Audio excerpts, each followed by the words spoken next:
Bueno, vamos a comenzar esta sesión de novedades relevantes en cardiología en el último año, sesión tradicional aquí en la reunión. Algunos ponentes también son tradicionales, muchos de ellos, y confiamos plenamente en vuestro esfuerzo y vuestra sapiencia para desbrozar a los que no tenemos tanta. Así que vamos a empezar con la primera, que es novedades en farmacología en intervencionismo, que la va a exponer el doctor Íñigo Lozano Martínez Luengas. Íñigo, cuando quieras.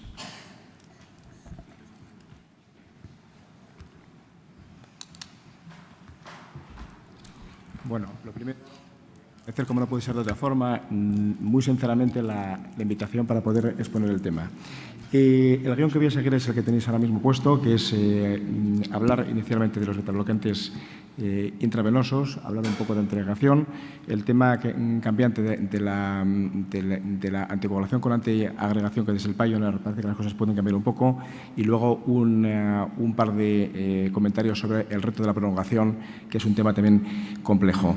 Empezando con los betabloqueantes intravenosos, se puede decir que el primer estudio importante que se realizó fue ya publicado en el Lancet en el año 2005. Sabéis que era el estudio COMET, que era un estudio que randomizó 45.000 pacientes con infarto, fundamentalmente con elevación del ST. La mitad de los pacientes iban con metoprolol intravenoso con una dosis máxima de hasta 15 miligramos y la mitad de los pacientes iban con rama placebo. En este estudio el efecto final no se consiguió, el objetivo primero del estudio, porque se consiguió una disminución de tamaño de infarto y de arritmias ventriculares, pero no se consiguió los otros, como fueron, hubo un aumento de la mortalidad y aumento de pacientes en shock cardiogénico, fundamentalmente por el uso del fármaco en pacientes en CLIP 3 y CLIP 4. En este mismo número de la publicación de El Lancet se incluía un metaanálisis realizado con los pacientes en clase CLIP 1 del estudio COMET, que eran unos 11.000 pacientes que se juntaron con los del estudio Miami, con los del estudio ISIS y con otro conglomerado de 25 pequeños estudios, y vemos que individualmente en ninguno de ellos se consiguió el efecto estadísticamente significativo ni en arritmias ventriculares, ni en mortalidad, ni en tamaño de infarto. Sin embargo, juntando todos los 26.000 pacientes sí que se conseguía.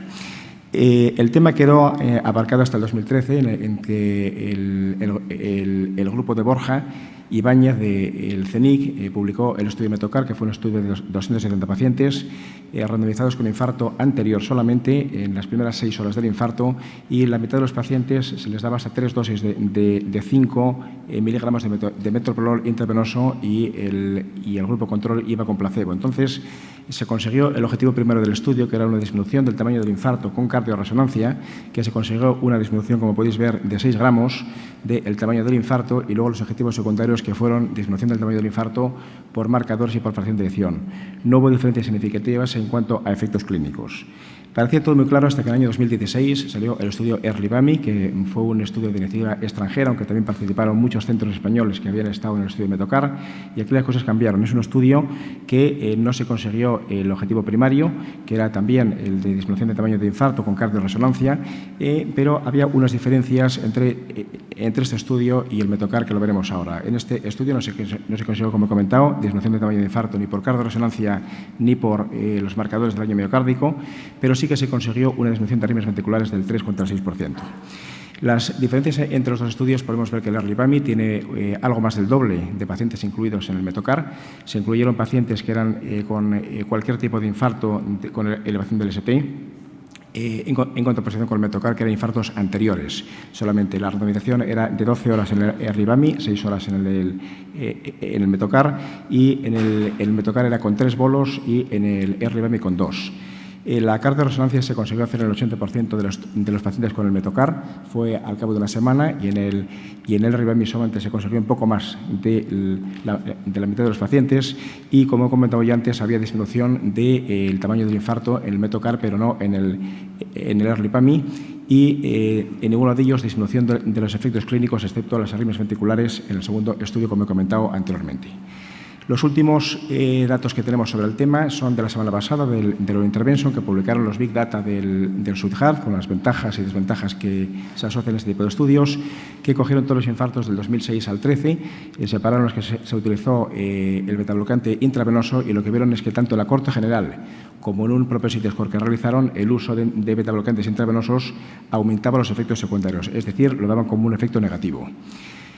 Los datos que tenemos hasta ahora son los que he expuesto. Ahora mismo simplemente comento que hay en marcha un estudio que está a punto de empezar, que es también iniciativa del doctor Fuster y de Borja Ibáñez, que es un estudio para randomizar pacientes al alta con fracción de edición normal y que se va a randomizar para betabloqueante oral contra no betabloqueante. Es un estudio de unos 8.000 pacientes y está a punto de empezar.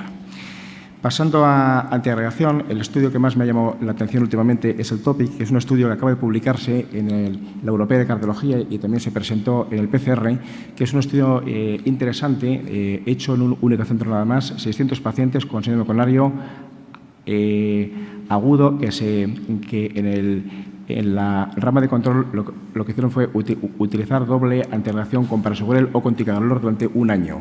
Y la rama de intervención fue el primer mes con doble antiagregación con prasugrel o ticagrelor y al cabo del primer mes se pasaba con un switching a clopidogrel. Los efectos que se consiguieron al cabo del primer año, este es el efecto neto. El efecto neto en la rama azul tenemos los que no se hizo switching y en la rama roja los que se hizo switching. Es decir, globalmente en isquemia y en hemorragia iba mejor los que se hizo switching a partir del primer mes, porque no hubo diferencias en eventos isquémicos y hubo una disminución del 14% al 4% en los eventos hemorrágicos. Se afectaba a todas las hemorragias de tipo BARC y en las BARC superior a 2. Como podemos ver en esta diapositiva, en la población global parece que salió mejor el hacer el switching a partir del primer mes. Desglosando entre diabéticos y no diabéticos, parece que en los diabéticos llegaba a no ser significativo. Podía haber quizás alguna entrada aquí para continuar, pero desde luego no en los no diabéticos. Ocurría tanto en infartos con elevación del ST como en infartos sin elevación del ST y tanto para ticagrelor como para prasugrel. Es decir, parece que los nuevos antiagregantes en este estudio salieron mal parados. Voy a hablar un poco de cangrelor. También no es un fármaco nuevo, pero sí, como todavía casi no ha llegado a nuestro país, yo creo que es bueno conocerlo. Es un fármaco que, como sabéis, es antagonista reversible del receptor P2Y12, vida media de menos de 10 minutos, consigue inhibición de la reacción plaquetaria de más del 90% en pocos minutos, es reversible, suspendiendo el fármaco en 1 o 2 horas desaparece el efecto y parece un fármaco muy interesante para pacientes que no pueden recibir o no sea aconsejable los inhibidores PY12 por vía oral. Consigue una inhibición plaquetaria más o menos parecida a la del alcacimab en cuanto a rapidez. El problema que hubo con el cangrelor es que los dos primeros estudios que se realizaron, que fue el estudio Champion-PECI, que es el que tenemos aquí, y el Champion-Platform, no salieron bien y se consiguió la aprobación con el estudio Champion-Phoenix. Aquí pongo la cronología que hubo desde que la compañía Medicines Company intentó la aprobación por la FDA en el año 2013. Hubo un primer informe que fue negativo de un comité asesor que no es vinculante de la FDA, pero basado en él, la FDA rechazó en el 2014 la aprobación del fármaco y finalmente por una alegación que hizo luego la compañía basada en el Champion-Phoenix se consiguió finalmente la aprobación. En ficha técnica, lo que aparece en la EMA es que es un fármaco que es solamente para pacientes que se van a someter a intervencionismo con percutáneo y que sean pacientes que no pueden tomar, o sea, que no hayan tomado previamente inhibidores PY12 o no puedan tomarlos, con lo cual, a pesar de que se haya aprobado, parece que la indicación que le han dejado es ciertamente estrecha.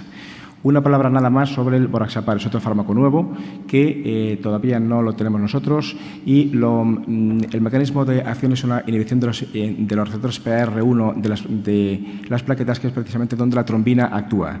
Lo pongo simplemente para comentar que es un fármaco que no es para el estadio agudo, sino que es un fármaco de prevención secundaria y lo que se aprobó por la FDA es que su indicación es en pacientes que hayan tenido un infarto por lo menos 2 semanas antes o que tengan enfermedades con la periférica.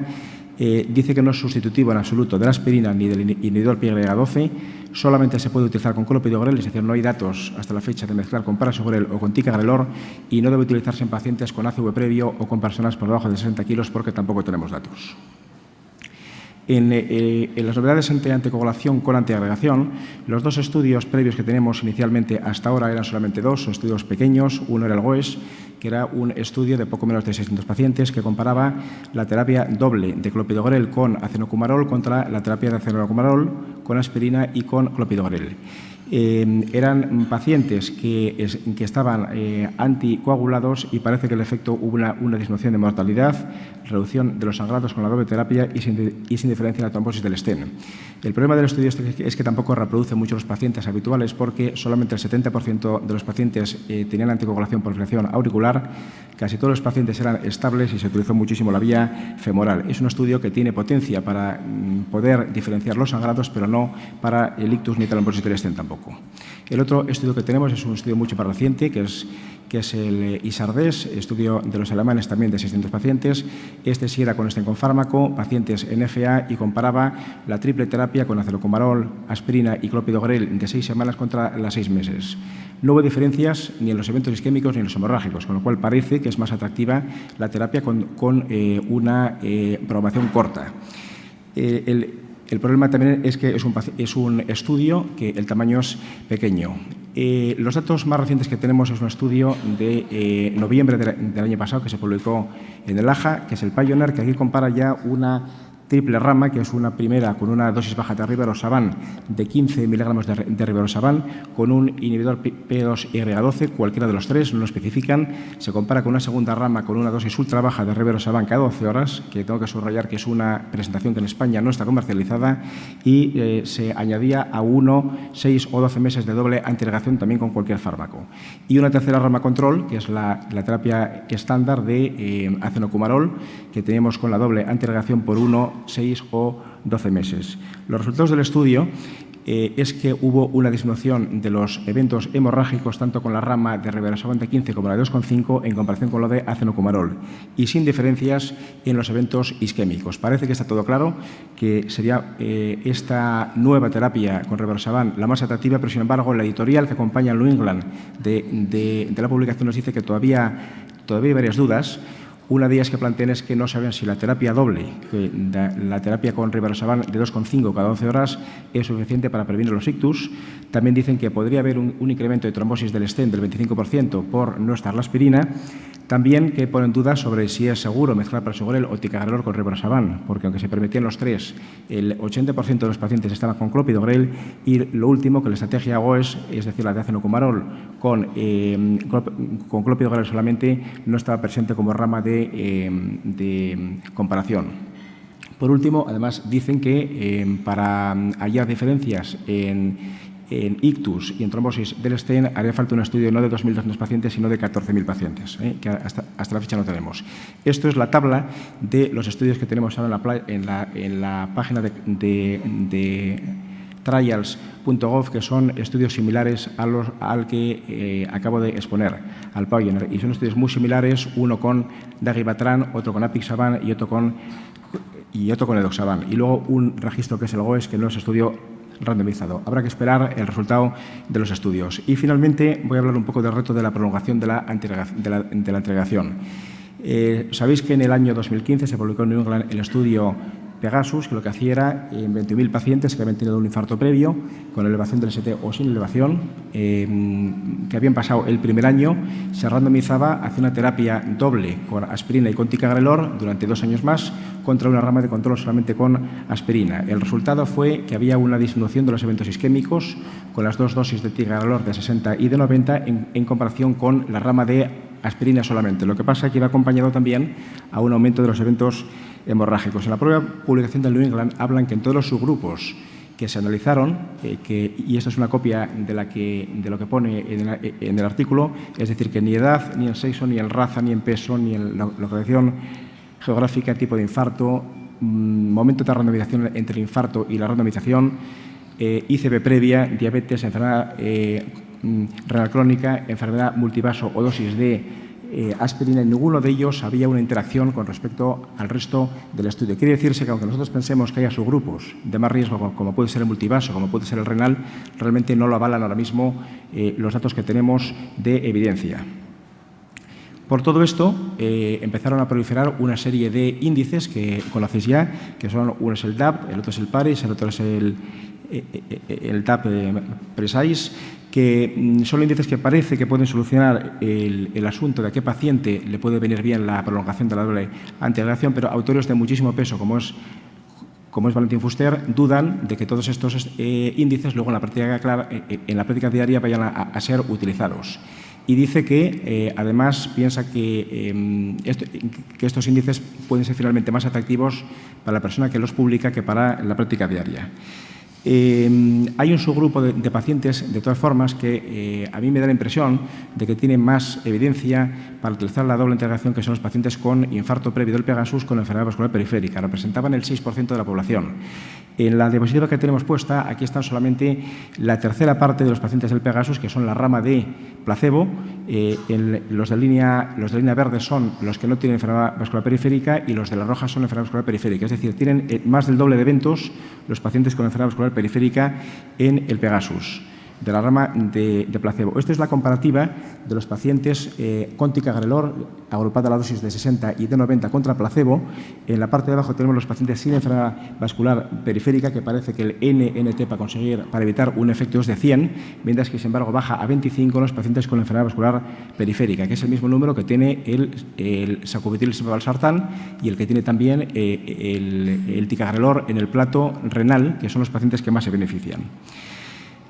Aparte de eso, podemos ver en la tabla esta que la dosis de 60 especialmente parece muy eficaz porque baja a la mitad tanto la mortalidad cardiovascular como la mortalidad general y no tiene disminución, no tiene aumento de los eventos hemorrágicos. La diapositiva que pongo, esta última, antes de las conclusiones, podemos ver perfectamente lo que comentaba antes, de mortalidad cardiovascular, mortalidad global y sin aumento de los eventos hemorrágicos con la dosis de 60. Cierro la presentación comentando las conclusiones, que yo creo que hay incertidumbre en el campo de los beta-bloqueantes intravenosos, hay que ser selectivo en su uso.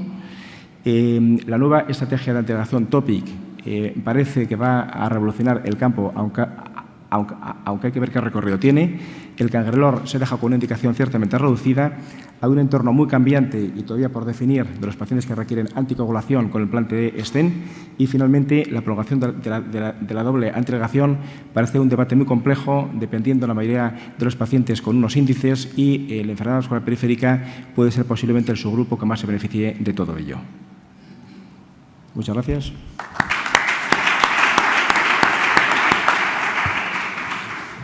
Muchas gracias, Íñigo. Yo creo que vamos a pasar de turno de preguntas. No sé si nos habrá al final, pero por darle el tiempo a todo el mundo, y ya que además Fernando va a hacer el resumen, lo tenemos fácil. Si Íñigo lo ha tenido difícil revisándose toda la evidencia científica del año en farmacología, a Raúl Moreno le queda una patata caliente, que es revisar todas las novedades en intervencionismo coronario, que no serán pocas. Raúl.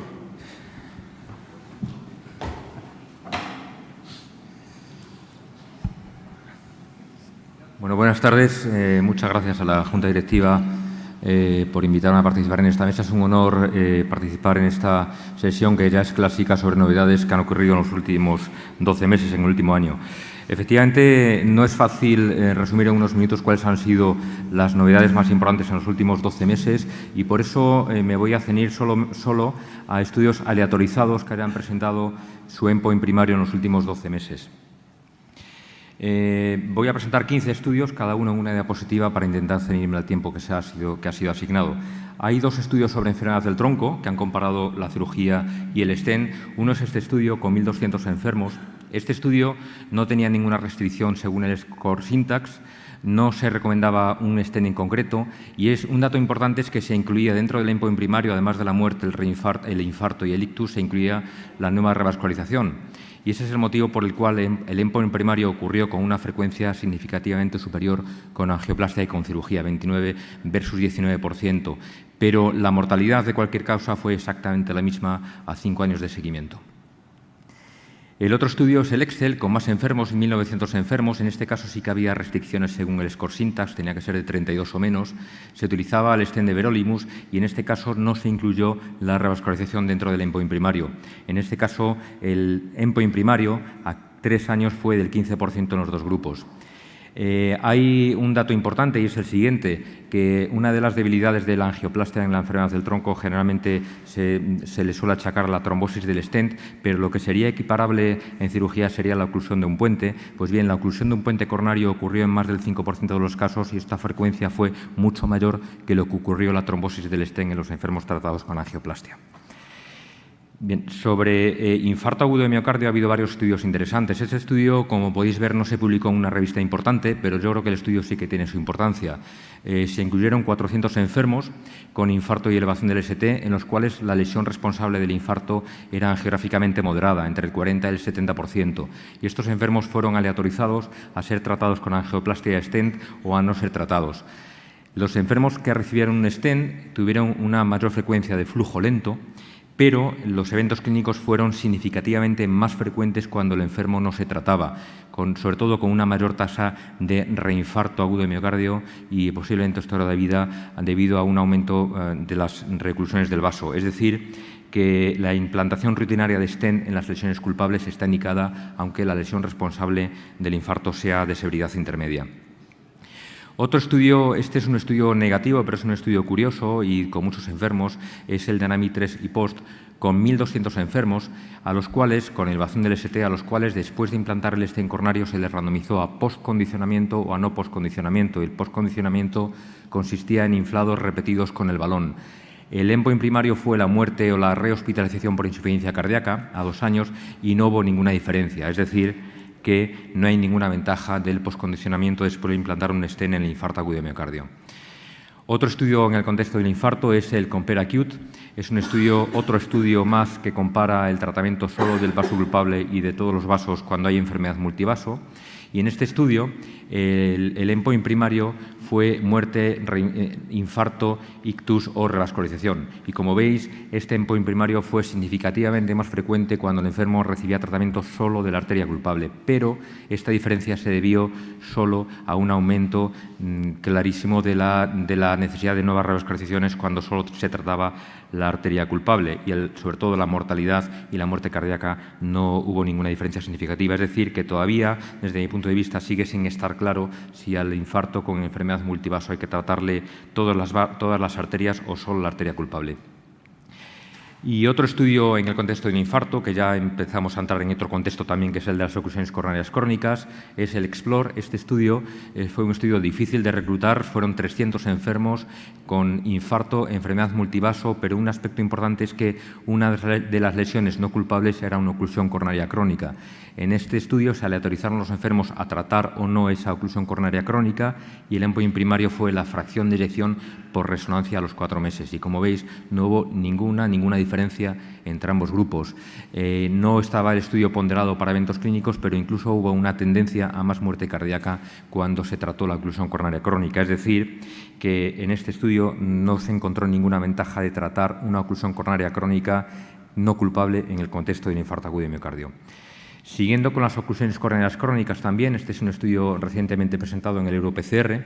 Es un estudio que fracasó en cuanto a la inclusión porque estaba planeado incluir 1.200 enfermos, pero se interrumpió con 400 enfermos.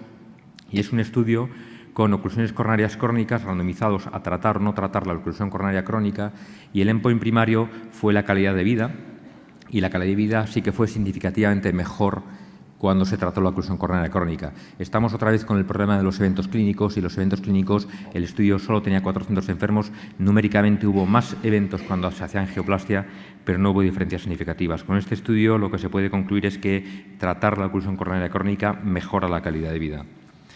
En bifurcaciones hemos seleccionado un estudio, es el BBK2. Parece que está asumido que cuando se puede una estrategia simple es mejor, pero en este estudio se incluyeron 300 enfermos con bifurcaciones en los cuales se consideraba necesario implantar 2 stents y se compararon 2 técnicas, que es la técnica TAP y la técnica Culotte, y en este estudio la técnica Culotte fue superior a la técnica TAP. ¿Por qué? Porque el endpoint primario era la pérdida, el porcentaje de estenosis en la bifurcación a 9 meses y este dato fue menor, hubo menos estenosis con la técnica Culotte. Entramos ya en otro contexto que es la comparación de diferentes stents. En este tipo de estudios siempre hay muchos a lo largo de un año. Uno es el NOR-stent. El NOR-stent es un estudio con 9.000 enfermos. Se randomizaron a un stent convencional o a un stent recubierto. Es importante que casi todos los stents recubiertos fueron de segunda generación y el endpoint primario fue la muerte o el infarto agudo de miocardio a 5 años. Este estudio no mostró ninguna diferencia significativa en la muerte o infarto a 5 años, Pero hay dos datos importantes. Uno es esperado, que es la TLR, y la TLR fue significativamente inferior con el drug-eluting stent. Y otro era quizá no tan esperado, y es que la trombosis definitiva del stent fue significativamente menos frecuente con el stent farmacoactivo. Es decir, que hoy en día podríamos decir que aparte del aspecto económico no hay casi ninguna razón para seguir utilizando stent convencionales, y este estudio confirma desde el punto de vista de la TLR la eficacia y la seguridad de los stent farmacoactivos. Este es un estudio que comparó 3 diferentes tipos de stent recubiertos, el Synergy, el Orsiro y el Resolute Integrity, en 3.500 enfermos, muchos enfermos, con endpoints clínicos, y no hubo ninguna diferencia significativa entre los 3 stents. El endpoint primario fue una combinación de eventos, el fracaso del vaso tratado, pero ni este ni ninguno de los eventos por separado tuvo ninguna diferencia. Es decir, que con este estudio podemos decir que el stent con polímero biodegradable de everolimus, que es el Synergy, el stent con polímero biodegradable de sirolimus, que es el Orsiro, son no inferiores al polímero permanente con sotarolimus. Hay además 2 estudios que han comparado diferentes stents en contextos concretos. Uno es el Brison 4, en el contexto de la oclusión coronaria crónica. En este estudio se incluyeron 330 enfermos con oclusiones coronarias crónicas y se aleatorizaron a Science u Orsiro. La hipótesis es que el Orsiro iba a ser similar o no inferior al Science, pero este estudio fracasó en este endpoint porque la pérdida tardía, que fue el endpoint primario, fue mayor con el Orsiro, y también la restenosis binaria fue mayor con el Orsiro. Es decir, que en este estudio podemos decir que el stent con polímero biodegradable de sirolimus fracasó en ser no inferior en comparación con el Science en oclusiones crónicas. Y el último estudio de comparación de stent es en el stent en la restenosis intrastent, donde 300 enfermos con restenosis intrastent de stent farmacoactivo se aleatorizaron a stent Science o a stent de sotarolimus, y en este caso el endpoint primario fue una medida por IBUS, que es el volumen de neoíntima, y en este caso sí que el stent del estudio demostró ser no inferior al stent de everolimus. Tanto la pérdida tardía como el volumen de placa, el volumen intrastent a 9 meses fue similar en ambos estudios, en ambos stents. Entramos ya en un campo muy de actualidad en los últimos años, como viene ocurriendo en las últimas reuniones de la sección, y hemos elegido 2 estudios con respecto al Absor. Uno es el Absor 2 a 3 años, porque fue a 3 años cuando ha comunicado el endpoint primario en cuanto a vasomotricidad. En este estudio recuerdo que son 500 enfermos aleatorizados a Absor o a Science, y la hipótesis es que la función vasomotora fuera mejor con el Absor a 3 años y también que la pérdida tardía no fuera peor que con el Science a 3 años. Bien, pues en este estudio se fracasó en demostrar estos endpoints porque la función vasomotora no fue mejor con Absor que con Science, y la pérdida tardía no fue no inferior, es decir, no demostró ser no inferior al Science. Y lo importante quizá es los eventos clínicos, y hubo el doble de eventos clínicos asociados al dispositivo a 3 años. Hay un estudio también con Absor que ha sido interrumpido precozmente el seguimiento por el interés que está tomando en los últimos años este tema, y es el estudio AIDA. El estudio AIDA incluyó 1.800 enfermos aleatorizados a Science o Absor. El endpoint primario era el fracaso del vaso tratado a 2 años, pero como os decía, el estudio fue interrumpido el seguimiento en diciembre del año pasado para acelerar la obtención de datos. Hay que decir que el endpoint primario, que fue el fracaso del vaso tratado, no fue superior con Absor que con Science, pero la trombosis del stent sí que fue superior, fue significativamente superior. En este estudio, la mayoría de los enfermos tratados con Absor se predilataron y las 3/4 partes se posdilataron. Esto es importante. Y también un aspecto muy importante es que no se encontró ningún predictor claro, ni desde el punto de vista geográfico ni desde el punto de vista de la técnica del procedimiento, que nos pudiera predecir qué enfermos tenían más riesgo de trombosis del dispositivo. ¿Esto qué quiere decir? Pues esto quiere decir que los aspectos técnicos de la implantación pueden explicar solo en parte el mayor riesgo de trombosis con estos dispositivos.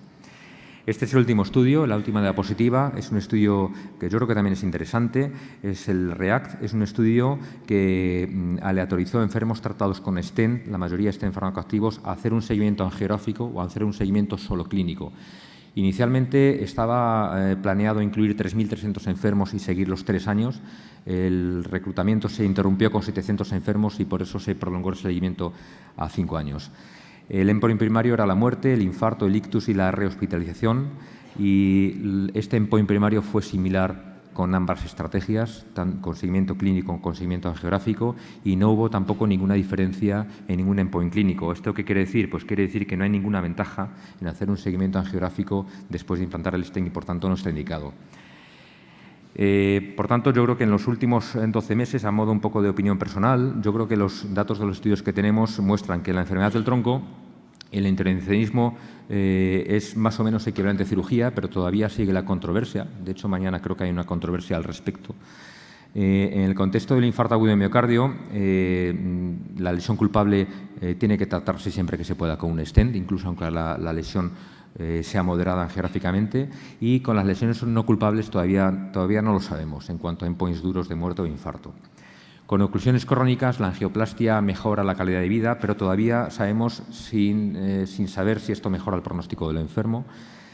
En cuanto a stents farmacoactivos, se sigue demostrando la no inferioridad de nuevos stents farmacoactivos que van surgiendo. Hay muchos estudios al respecto, hemos presentado solo alguno en la población general, pero quizá en algunos contextos podría haber diferencias entre distintos stents.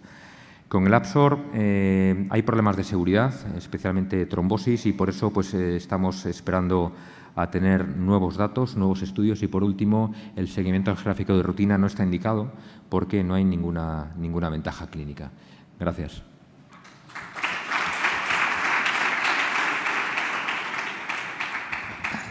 Bueno, muchas gracias, Raúl, por este magnífico ejercicio de síntesis, por presentarnos una información tan clara y tan precisa en tan poco tiempo.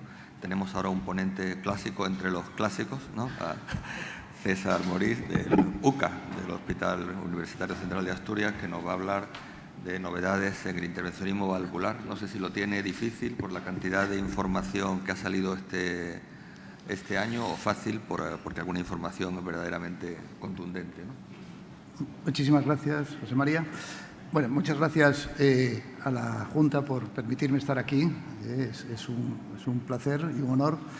Además, estaba recordando que estuvimos aquí hace al menos 30 años, en una reunión de la sección aquí en Cádiz, y anoche cuando llegamos en el autobús yo estaba esperando ir al parador, que aquel parador lo tiraron, no queda nada de aquel edificio, está este edificio, pues no se parece en nada. Y lo que más recuerdo de aquella reunión fue que, a pesar de que insistíamos en que no se saliese, hubo una juerga en los chiringuitos de la playa, que me acuerdo que el 80% de la gente estuvo hasta las 6 de la mañana en los chiringuitos que había aquí al lado, en la playa, que se oía la música. Bueno, bueno, el tema, como sabéis, es un tema que me apasiona, y voy a ver si os hago un resumen claro de lo que pasó. Vamos a ver, así. Bueno, estos son mis conflictos de interés.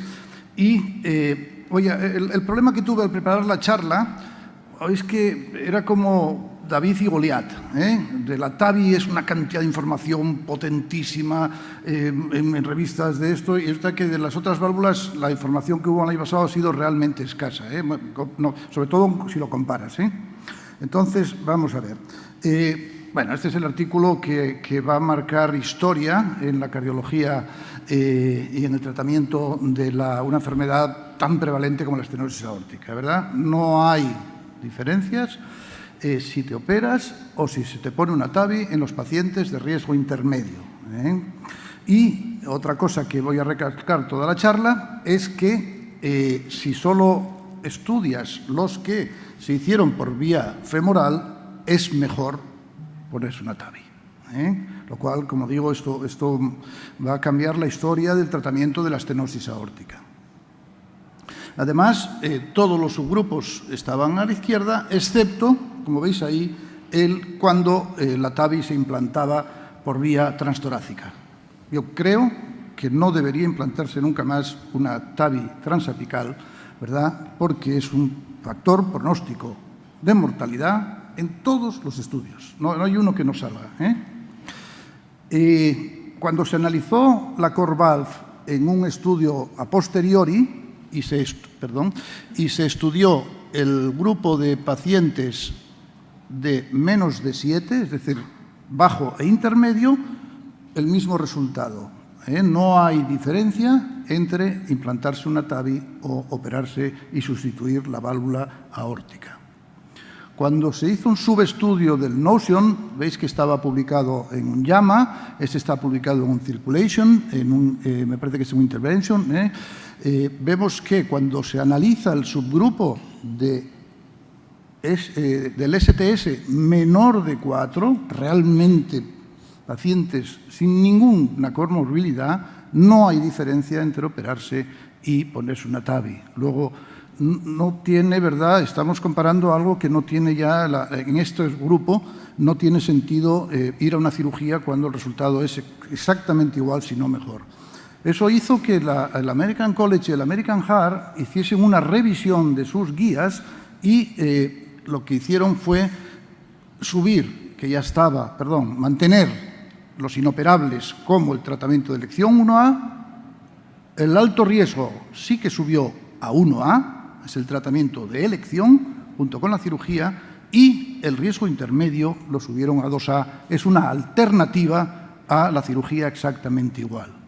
Pero yo creo, y no es mía solo esa opinión, si hubiesen tenido este estudio, que salió un mes después, pues probablemente el riesgo intermedio hubiese subido a 1A. Y este estudio es el SURTAVI con la válvula CoreValve y veis que no hay diferencia en cuanto al endpoint primario, en mortalidad de cualquier causa, y no hay diferencia, aunque es numéricamente superior el stroke en la cirugía. Y muy importante, eso fue con unos resultados en cirugía que jamás se habían visto, excelentes, con una ratio de mortalidad esperada en cirugía a mortalidad observada de 0,38. Es decir, una mortalidad bajísima en cirugía. Y la válvula CoreValve en TAVI demostró que es exactamente igual que eso. Bueno, no todos son cosas buenas durante el año pasado, sino que hubo cosas tremendamente interesantes. Uno de ellos es la protección cerebral.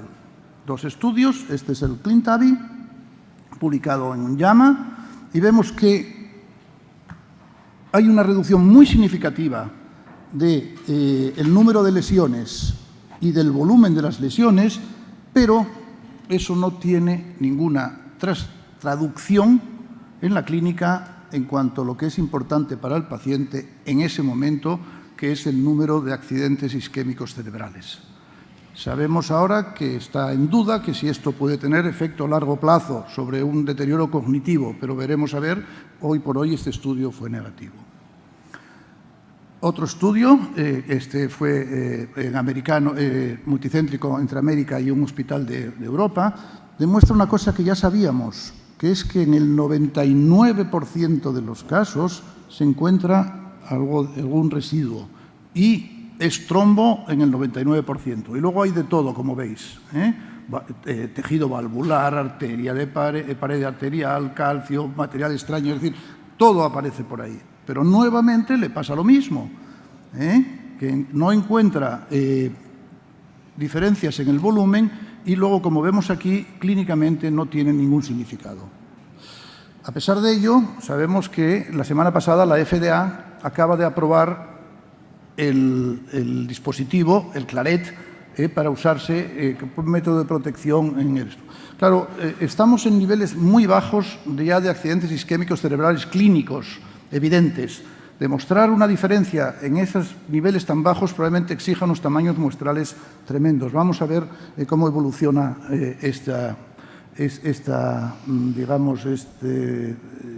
no es tratamiento, sino esta protección durante la TAVI. El otro tema que merece la pena, y el doctor, esta se la debo al doctor Jaime Lízaga, que el otro día dijo, oye, ¿por qué no hablas de la trombosis? El artículo de Macar salió en el New England en el diciembre del 15, y luego el 16 fue tremendo, la expresión fue brutal. Yo cogí nada más que unos poquitos, pero debieron salir como 7 artículos además publicados todos en revistas de Lancet en New England. Entonces, ¿qué es lo que vamos viendo poquito a poco con esto? ¿Sabéis? Os recuerdo que esto fue un hallazgo que se hizo estudiando los TAC de los pacientes incluidos en el estudio del apórtico, que había unos problemas, miraban otra cosa y se encontraron esto, con un tipo de estudio que no se había hecho hasta entonces, que era el TAC 3D. Y entonces encontraron esa imagen que tenemos ahí. Entonces, en este estudio de 70 pacientes publicado en el JACC Imaging, vemos que no es muy grande, vemos que el sexo masculino, grandes senos, el tamaño de la prótesis, elevated va con el dedímero, son un factor que aparece eso. El siguiente estudio, que está publicado en JACC, y ya son 405 pacientes en los que estudian esto y encuentran que estas son todo válvulas Edwards Sapien, tanto la XT como la S3, y encuentran que está alrededor del 7. El 7% de los pacientes que les ponemos una TAVI van a tener este fenómeno. Otra vez, tamaños grandes predisponen a la trombosis. Se constata que aquellos que por otro motivo tenían que tomar una warfarina no lo presentan, o sea que tiene un efecto protector y que pueden tener efectos subclínicos y aquí no se aparecieron. Pero en el siguiente estudio, que se publicó en Lancet, que es una unión de dos estudios que habían mirado este paciente, y ya tenemos 900 pacientes estudiados, ya es un número tremendo, se encuentra que en todas las válvulas quirúrgicas y transcatéter aparece este fenómeno, pero es más frecuente en la transcatéter. Segundo, que la anticoagulación previene o protege sobre eso, pero no la antiagregación. Y tercero, aparece aquí ya que subclinical leaflet thrombosis está asociado con un aumento en la frecuencia de fenómenos iscómicos transitorios. Es el primer dato de que hay relación entre ellos. Lógicamente, esto surge automáticamente lo siguiente, es decir, hay que anticoagular a todos los pacientes con una TAVI, que es la pregunta que está ahí. Y entonces, prevenir o tratar esa trombosis subclínica, pues es una potencial oportunidad de mejora. Y en eso estamos ahí.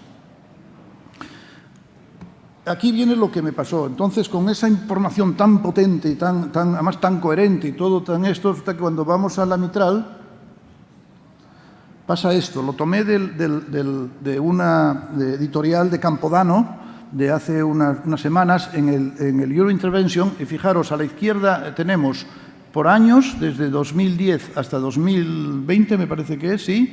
Aquí tenemos TAVI, todos los estudios que hay de TAVI, y aquí todos los estudios que hay de tratamiento transcatéter de la válvula mitral. Fijaros la diferencia de densidad y luego fijaros que es que no hay nada aquí, está vacío, no se publicó. Y todo lo que se va está pendiente de salir, lo más importante. De todas formas, lo que a mí me pareció que era más interesante es lo siguiente. Este es un estudio en el American Journal of Cardiology en el cual hacen un propensity score de 60 pacientes de MitraClip y tratamiento médico óptimo. Y encuentran, ya veis ahí las tablas, vemos cómo la supervivencia es mejor en los pacientes tratados con MitraClip, están libres de mortalidad cardiovascular y libres de rehospitalización. O sea, cuando a pacientes iguales es mejor tratarlos con MitraClip, pero como os digo, este es un propensity score hecho con los ojos. Los predictores de corto plazo de los pacientes sometidos a MitraClips están estudiados en este estudio del Eurointervention, y lo que encuentran es, prácticamente al final dedican todo el estudio y toda la discusión a los pacientes que tienen insuficiencia renal, porque es que aumenta por 3 el fallo del procedimiento cuando se hace, la muerte intrahospitalaria y la muerte a 30 días. O sea que cuidado con esos pacientes, porque están muy condicionados por su enfermedad renal más que por su enfermedad valvular. Y quizá el más poderoso, más potente en cuanto a información, es el que nos da el análisis del registro del alemán de MitraClip, en el cual analizan ya no de forma inmediata, como vimos antes, sino a un año. Y a un año vemos que la mortalidad se mantiene en un 20%, debemos tener en cuenta que son pacientes que no son candidatos a cirugía, tienen unas tasas, pero tiene el 63% de los pacientes al cabo de un año no tienen o tienen muy poca clínica, o sea que tienen una mejoría. Habrá que buscar qué grupos de pacientes son los excelentes. Y luego, en cuanto a predictores, lógicamente, el fallo del procedimiento tiene una incidencia tremenda sobre la mortalidad, pero también vemos la regulación tricúspide, muy interesante, y luego enfermedades sistémicas que, lógicamente, actúan como factores que proceden eso. De válvula mitral no podemos decir nada más que está todo en marcha. Hay todas estas en este momento y esta tabla trata de decir nada más que, veis, las que están en estudio y fijaros, sobre todo, lo único que quiero resaltar son el número de pacientes. 13, 27, 19, 30, 5 y 6. Es decir, estamos todavía muy al principio. Ha habido muchas publicaciones de casos de esto, pero todavía está la válvula mitral, lo que es la prótesis mitral todavía está muy al principio, no estamos ahí. Debería de tener otra. Bien, están también los tratamientos no protésicos de la válvula mitral, como pueden ser las cuerdas y como pueden ser todas esas que también están a ese nivel. Interesante es la tricúspide, que estaba ahí agazapada, pero resulta que ha tenido interesante, y sobre todo con el MitraClip, como veis aquí. Para empezar, se ha probado de todo, se está probando de todo para el tratamiento de la insuficiencia tricúspide. Pero han aparecido estos, en este es un circulation, en el cual ya nos presentan, ¿veis? Esta es la que, miren, repair, esta es de la mitral, perdonadme. Es lo que os decía de las cuerdas que se insertan en la mitral para la insuficiencia mitral, se me ha cambiado de orden. Veis que por vía transapical se llega y se le implantan unas neocuerdas que luego se fijan a la pared del ventrículo. Este es el grupo mismo que desarrolló la CoreValve, que se han metido en esta empresa. Y bueno, son 11 pacientes, de momento con unos resultados, pero habrá que ver que son pacientes muy seleccionados, generalmente son para gente joven que tiene prolapso de la válvula mitral, es lo que están escogiendo.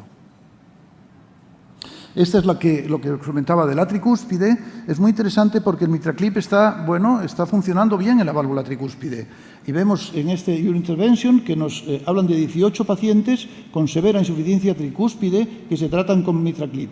Además, 12 también se trataron de insuficiencia mitral, se pusieron estos clips y el éxito fue del 100%, y luego el grado de regurgitación, vemos cómo al cabo de un mes es 1 y 2 aproximadamente en un 70% de los casos. Vamos a ver cómo evoluciona esta tecnología. Y, en conclusión, de la TAVI, yo creo que podemos decir hoy que es el tratamiento de elección para los pacientes inoperables, siempre y cuando reúnan las características mínimas de que van a vivir un tiempo mínimo, porque si no. 2, la TAVI o cirugía son tratamientos de elección en los pacientes de elevado riesgo. La TAVI es una alternativa igual a la cirugía en los tratamientos de riesgo, en los pacientes de riesgo intermedio. Y esta frase la ha cogido de la Junta, así como ellos salieron olímpicamente en su artículo de revisión de lo mejor del 16, se salieron con esta frase, pues yo la cogí. Lo mejor del 16 lo veremos en el 17, el tratamiento de la válvula mitral, porque se esperan por lo menos 3 o 4 estudios randomizados, prospectivos, que analizan el papel del tratamiento percutáneo. Y luego, el tratamiento de la insuficiencia tricúspide con MitraClip parece un tratamiento que ofrece resultados esperanzadores. Muchísimas gracias a todos por la atención.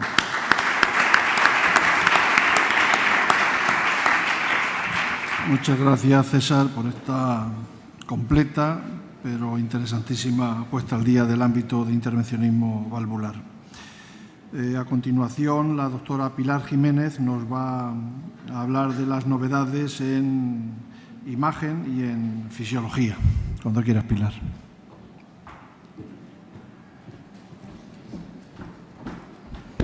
Buenas tardes. Como sabéis, esta charla la iba a dar un clásico también, el doctor Escanet, pero no ha podido venir por un problema a última hora, así que voy a dar yo su charla por él. En el año 2016 han salido varios estudios. He resumido los 3 más importantes, 2 de ellos, el Define Flare y el Sweetheart, que son de fisiología, el Illumient 3 de diagnóstico intracoronario, y daré también unas pinceladas sobre la estimación del FFR a partir de la angiografía sin guía de presión, es decir, el QFR. Podemos llamar el año 2016 como el año de los índices no hiperémicos. Como sabéis, el índice no hiperémico es el IFR, que se define como un gradiente de presión instantáneo a través de una estenosis durante un periodo que se denomina sin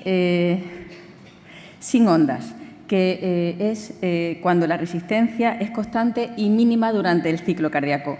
Aquí lo podemos ver, cómo vemos la velocidad, la presión y esta sería la resistencia, y existe durante el ciclo cardíaco una zona donde la resistencia es muy baja. Es ahí donde se evalúa el IFR. Estudios previos han demostrado que el IFR tiene una similar o mejor habilidad para detectar isquemia en comparación con el FFR, pero no existían estudios clínicos. El primer estudio clínico es el Define Flare, que ha sido publicado recientemente en el New England. Este es el diagrama del estudio. Los pacientes que tenían una estenosis que se consideraba clínicamente que se debería de estudiar fisiológicamente, se le autorizaba a realizar una revascularización guiada por FFR o una revascularización guiada por IFR.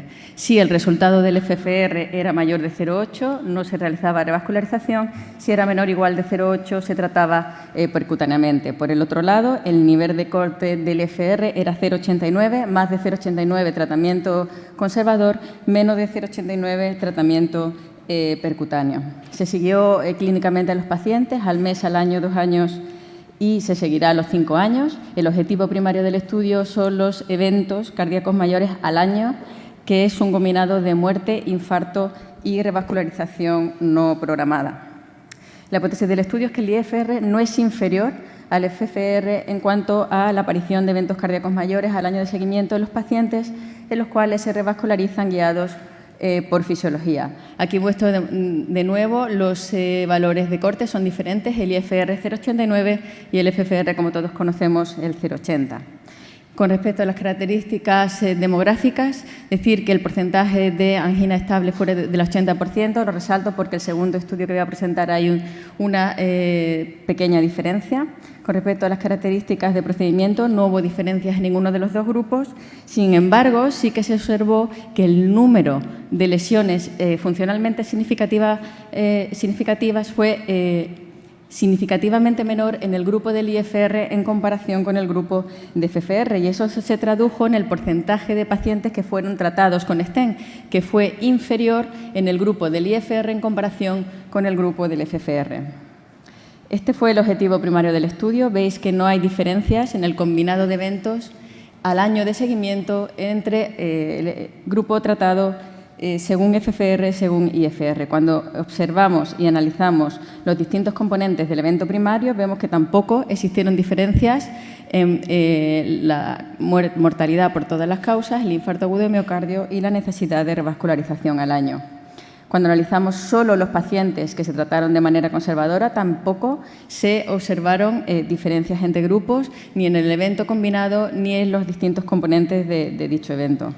También se observó que los síntomas relacionados con el procedimiento fueron significativamente mayores en el grupo tratado con FFR, como por disnea, dolor torácico, alteraciones del ritmo, hipotensión, todos seguramente, casi todos achacados a la administración de adenosina. Y además, cuando se analizaba el FFR, el tiempo de procedimiento fue significativamente menor, solo 5 minutos salvamos cuando utilizamos el IFR y no el FFR. Como conclusiones del estudio, el IFR es no inferior al FFR en la aparición de eventos mayores al año. El IFR mejora la seguridad y reduce el tiempo de procedimiento. El segundo estudio que voy a presentar es el SWEETHEART. Es un estudio muy similar que el Define Flare. El mismo objetivo primario, mortalidad, es un evento combinado de mortalidad, infarto y revascularización. Exactamente el mismo esquema del estudio. Los pacientes son aleatorizados a revascularización guiada por IFR o FFR, los mismos puntos de corte. En este estudio se incluyeron un poquito menos de pacientes, fueron 2.042, y muestro esta diapositiva porque, a diferencia del estudio previo, aquí no hubo ninguna pérdida en el seguimiento. El porcentaje de angina estable es algo menor, aunque no hay diferencias entre grupos, 62%. Hubo, mayor porcentaje de pacientes con angina inestable y síndromes coronarios agudos sin elevación del ST. Vemos de nuevo que la media de las lesiones evaluadas fue mayor, significativamente mayor en el grupo del IFR, sin embargo, fueron funcionalmente significativas en menor porcentaje en este grupo, similar a lo que habíamos observado en el estudio anterior. Eso se traduce que la media de número de stent por paciente fue menor en el grupo de IFR en comparación con el grupo de FFR. El objetivo primario del estudio, de nuevo, no diferencias entre grupos, por tanto, el IFR es no inferior con respecto al FFR y en el análisis de esos grupos tampoco se observaron diferencias significativas. En los objetivos secundarios, mortalidad por todas las causas, infarto de miocardio, revascularización, TLR, restenosis y trombosis del stent, tampoco hubo diferencias entre grupos al año de seguimiento. Con respecto a la revascularización no planeada a los 12 meses de seguimiento, a pesar de que se trataron menos frecuentemente los pacientes aleatorizados a IFR, no hubo diferencias en las revascularizaciones en el seguimiento entre grupos. Con respecto al disconfort torácico, se observa de forma más frecuente en el grupo tratado guiado por FFR, probablemente por la adenosina, y en las conclusiones de este estudio, de nuevo, igual que del estudio anterior, el IFR es seguro y es una alternativa al FFR en los pacientes aquellos que vamos a guiar la revascularización tras un estudio fisiológico. Esto se ha traducido en las nuevas guías de revascularización del American Heart. Aquí podemos ver cómo cuando aparece el FFR indicado para evaluar las lesiones, vemos aquí abajo cómo se dice que hay una alternativa al FFR, que se puede utilizar también el IFR en estos pacientes y es similar. El tercer estudio es el estudio Illumien. Este es un estudio que intenta comparar pues la implantación de stent con un nuevo protocolo mediante OCT con la implantación de stent guiada por angiografía o guiada por IBUS. El objetivo fue ver si esta nueva técnica de optimización del stent guiado por IBUS es no inferior o superior al IBUS y es superior a la angiografía. El objetivo primario del estudio está medido por OCT y es la mediana del área mínima intra-stent tras el procedimiento. En este estudio se le autorizaron 450 pacientes a guiar la angioplastia por OCT por un protocolo que ahora explicaré, por IBUS o por angiografía, y a todos los pacientes, tras ser tratados, se les realizaba una OCT y el resultado de esa OCT era ciego. Para los investigadores se enviaba a un core lab independiente para que analizara el objetivo primario.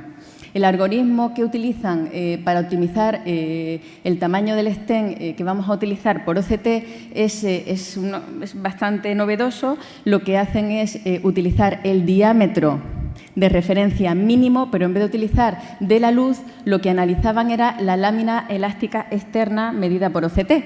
Cuando no podemos, porque hay mucha placa o porque no se ve claramente esta lámina elástica externa, sí que podían utilizar el diámetro de la luz en el segmento de referencia.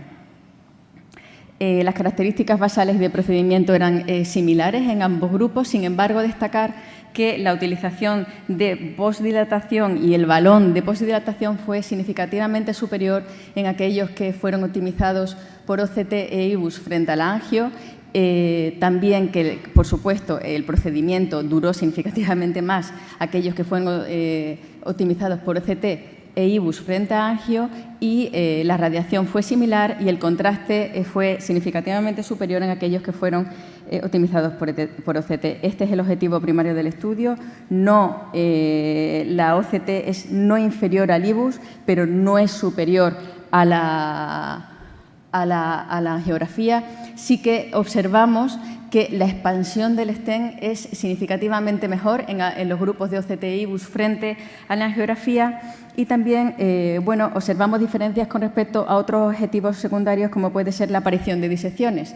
Vemos que cualquier disección fue mayor en el grupo de IBUS en comparación con OCT y en el grupo de angio en comparación con OCT, cuando solo valoramos las mayores, solo hubo diferencias en el grupo de IBUS con OCT, no hubo diferencias con el angio, es un poquito confuso, y las disecciones menores solo hubo diferencias del angio contra la OCT. En cuanto a la mala posición, otra vez hubo diferencias, cualquier mala posición fue similar entre IBUS y OCT, pero sí fue superior en la angio. Si solo analizamos la malaposición mayor, es superior en el IBUS y en la angio, y cuando solo la menor es inferior en el IBUS y con la OCT.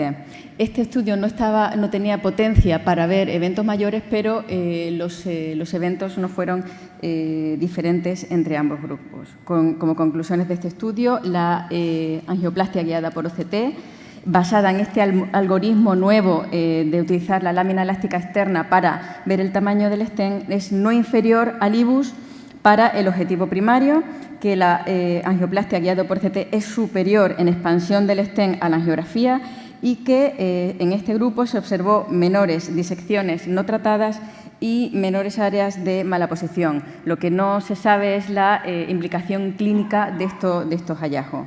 Por último, vamos a hablar un poquito de la estimación del FFR a partir de la angiografía no invasiva. Existen nuevos modelos de dinámica computacional de fluidos que permiten un cálculo de FFR a partir de un análisis cuantitativo de QCA en 3 dimensiones, y estos son los estudios de validación que fueron casi todos publicados en el 2014. Es un software que lo que hace, necesitas 2 proyecciones ortogonales separadas más de 30 grados. El mismo software hace una detección de bordes y nos da una reconstrucción 3D del vaso. El siguiente paso es hacer un Timmy-Frame Count, y con eso te da un valor de QFR, que en este caso es 0,67. Lo validamos haciendo un FFR, esto es un ejemplo que hicimos en nuestro centro, y nos dio con un FFR de 0,70. O sea que utilizamos este índice para estimar de alguna manera la severidad fisiológica de la estenosis coronaria sin utilizar una guía de presión. Este es el estudio de validación, por eso lo presento en esta presentación. Vemos cómo como comparador tenemos el FFR y analizamos, como en rosa, el diámetro de la estenosis, y estas 3 curvas es el QFR. Vemos que el rendimiento diagnóstico es superior al diámetro de la estenosis visual en la cuantificación de la severidad de las lesiones. Vemos que la correlación entre el FFR y el QFR es muy alta, 0,77, con un amplio grado de acuerdo. Y como mensajes de esta nueva tecnología que utiliza, como he dicho, la dinámica computacional de fluidos para estimar la severidad funcional de la estenosis sin el uso de guía de presión y adenosina, tiene resultados prometedores en los primeros estudios de validación en comparación con FFR, pero se necesitan estudios clínicos para su validación clínica. Dejo, por supuesto, las conclusiones al doctor Fernando Alfonso, y muchas gracias por vuestra atención.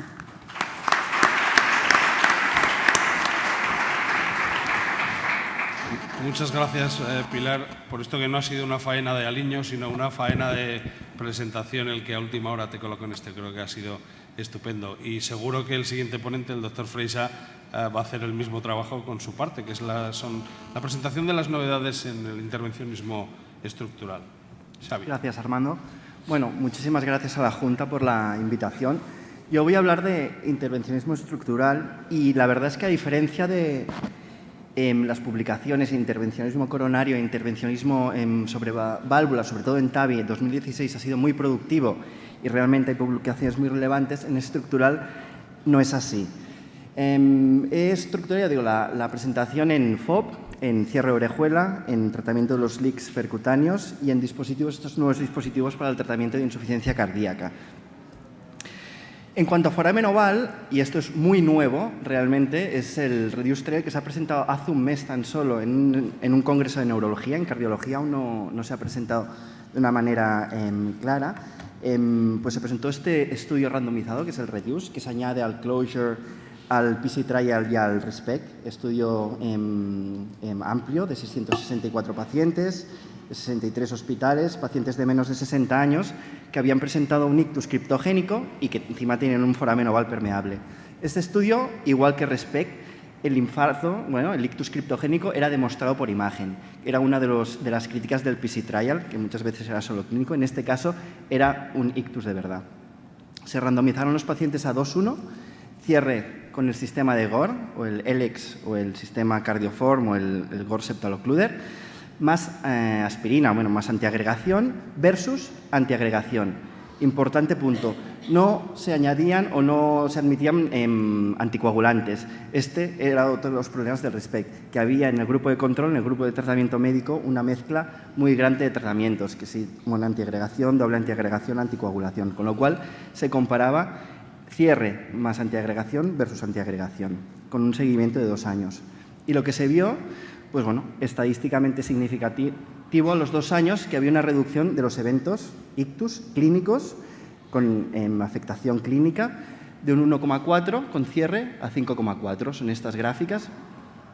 Y aparte les hacían de manera recurrente unas pruebas de imagen con resonancia y también se reducía la tasa de infarto cerebral silente de 5,7 a 11,3. Me parece bastante importante este 11,3.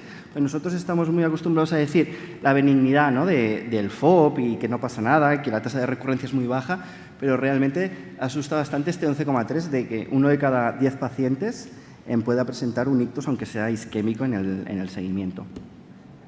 Siguiendo con el mismo tema y en la misma conferencia, en el ESOC 2017, se presentó para mí otro trabajo que es importantísimo y, de hecho, van a surgir las publicaciones en breve y van a ser, creo, publicaciones muy importantes. Es un estudio francés de 900 pacientes, 32 centros, también pacientes de menos de 60 años y que cerraban en forámenes ovales, probablemente los que cerramos nosotros, ¿no?, con aneurismas o que eran forámenes que tenían un shunt muy importante y también que habían presentado un ictus criptogénico evaluado y demostrado por imagen. En este caso se evaluaban 2 estrategias completamente distintas, randomizadas. Una era el cierre de FOP más antiagregación versus antiagregación y otra era la anticoagulación versus la antiagregación. Eran 2 grupos o 2 estrategias completamente separadas y que se querían evaluar, ¿no? Un poquito siguiendo los pasos del REDUCE. Es decir, comparar antiagregación con antiagregación más cierre y en otro brazo, en otro digamos, ya casi estudio, la anticoagulación versus la antiagregación. ¿Y qué se vio? Por una parte, este primer estudio que comparaba lo mismo que en REDUCE con diferentes dispositivos, pues bueno, a los 5 años una diferencia significativa.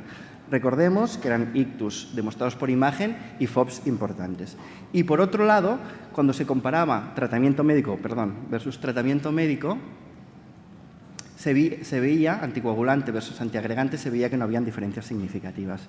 Con lo cual, reforzando un poco más el mensaje que quizá en este tipo de pacientes, pues bueno, el cierre podría ser beneficioso. Seguro que va a dar mucho que hablar estos 2 estudios en el futuro. Cambiando de tema totalmente, el cierre orejuela izquierda, 2015 también fue un año muy productivo con el seguimiento a largo plazo del PROTECT. Y este 2016-2017 se han publicado cosas, pero no muy relevantes, con lo cual también me he centrado en la información que se ha presentado en congresos.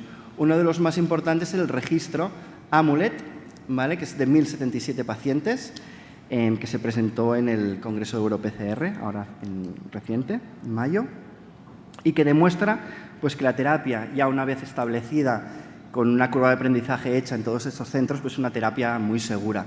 Podemos ver que la muerte, pues una tasa de 0,2, un caso solo debido a perforación, otro por parada respiratoria. El derrame pericárdico, que era una de las grandes preocupaciones al principio, que era de prácticamente 4 o 5%, se ha reducido al 1,2%, pero es que solo derrames que requieran drenajes solo o menos de un 1%, la tasa de complicaciones vascular muy baja, el ictus muy bajo, un solo caso de embolización en 1.077 pacientes, realmente unos resultados que ratifican el hecho de que esta terapia, a medida que vamos aprendiendo todos juntos, pues se va volviendo más segura. La tasa de implante altísima, 99% y 96% con un cierre adecuado ya desde el principio. En el 94% de los casos solo con el primer dispositivo, es decir, no se tenía que cambiar el dispositivo por un error de tamaño, de sizing, con lo cual nos está diciendo que estamos, ya digo, aprendiendo. cada vez más y así reduciendo complicaciones. Y una de las cosas interesantes de este estudio es que, a diferencia de otros, la adjudicación de eventos clínicos y eventos ecocardiográficos se hacía independiente. En el caso de ecocardiografía, en un core lab, y se vio que a los 3 meses pues el 98% de los pacientes que se había implantado con éxito el dispositivo, pues la orejuela permanecía cerrada. Otra diapositiva importante de este estudio es el análisis de las estrategias de tratamiento antitrombótico. No sé si ha salido. La mayor o la más habitual, la doble antiagregación, un 20% anticoagulación, pero un 25% o no le daban antiagregación porque tenían mucho riesgo de sangrado, les daban solo un antiagregante. De esto van a salir 250, 300 enfermos que se podrá hacer un subanálisis y creo que va a ser muy interesante ver cómo se comportan. En todo caso, solo con estas estrategias, es decir, de 300 ya pacientes tratados con una antiagregación o nada, solo hay 10 casos de trombosis a los 1 o 3 meses, ¿no? Que ya están prácticamente todos los pacientes seguidos, y solo uno de estos pacientes presentó un ictus al mes de haber presentado esta trombosis. No pasa la diapositiva. Ahora, gracias. Evolution, este sí que está publicado en European Heart Journal, es el otro estudio de orejuela, de cierre de orejuela importante, es con el dispositivo Watchman, y es relevante porque Watchman hasta ahora había demostrado pues, eficacia, realmente todos los estudios randomizados son con Watchman, tenía mucha evidencia, de hecho una reducción de la mortalidad en pacientes sin contraindicación a la anticoagulación y superioridad a la warfarina, pero en pacientes con contraindicación este dispositivo no se había estudiado mucho. Y realmente, pues en este registro también de 1000 pacientes, hasta mayo del 2015, una población de riesgo, se vio que el dispositivo se comportaba muy bien. Y de hecho, durante este año se han publicado diferentes subestudios que apoyan pues, esta tesis o esta conclusión. Vemos como la evolución del implante del Protecta-F, el primer estudio con Watchman, al Evolution, ha ido en aumento y la tasa de complicaciones, como decía, de 8.7 a 2.7, con una tasa de derrame pericárdico inferior al 2%. Realmente estamos aprendiendo y la terapia parece que va bien. Este estudio también no está ni publicado, está Head of Print y realmente las gráficas aún no tienen mucha calidad, pero para mí es muy relevante. A pesar de no ser un estudio randomizado, es un estudio nórdico que compara 150 pacientes que presentaron una hemorragia intracraneal y se les cerró la orejuela, comparado con 150 controles macheados con el mismo tratamiento antiagregante, anticoagulante que se decidiera para estos mismos pacientes. Y realmente los resultados son impresionantes para mí. El endpoint fue un endpoint combinado de mortalidad, ictus isquémico y sangrado mayor, fue claramente significativo, pero si analizamos, estos son pacientes. Realmente, ítem por ítem, en cuanto a ictus isquémico, 8 en el grupo de tratamiento médico versus 2, sangrado mayor 13 versus 4, recurrencia al sangrado 9 versus 1 y mortalidad global 16 versus 2. O sea, hará falta un estudio randomizado, pero realmente estos datos son muy prometedores y a mí me parece que era importante presentarlo en esta ponencia.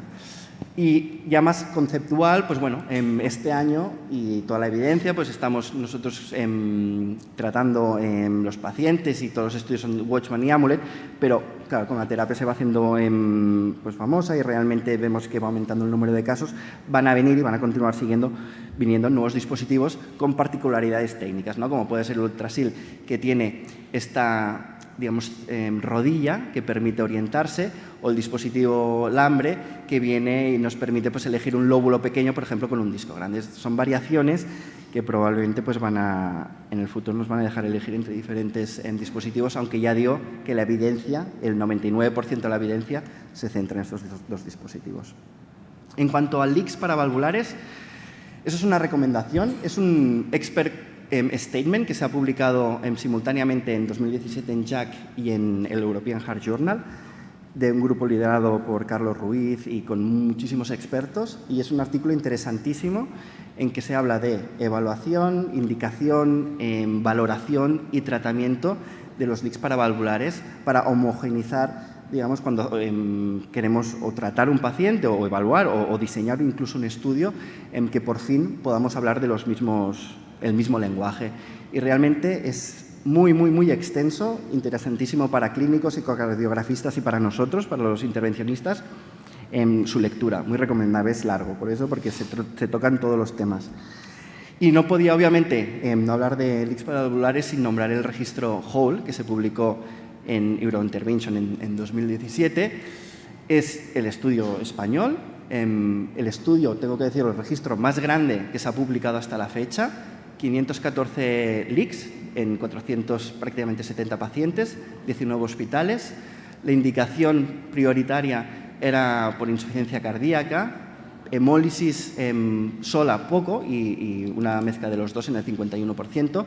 Altas tasas de éxito de procedimiento, 86 técnico, 73 de procedimiento.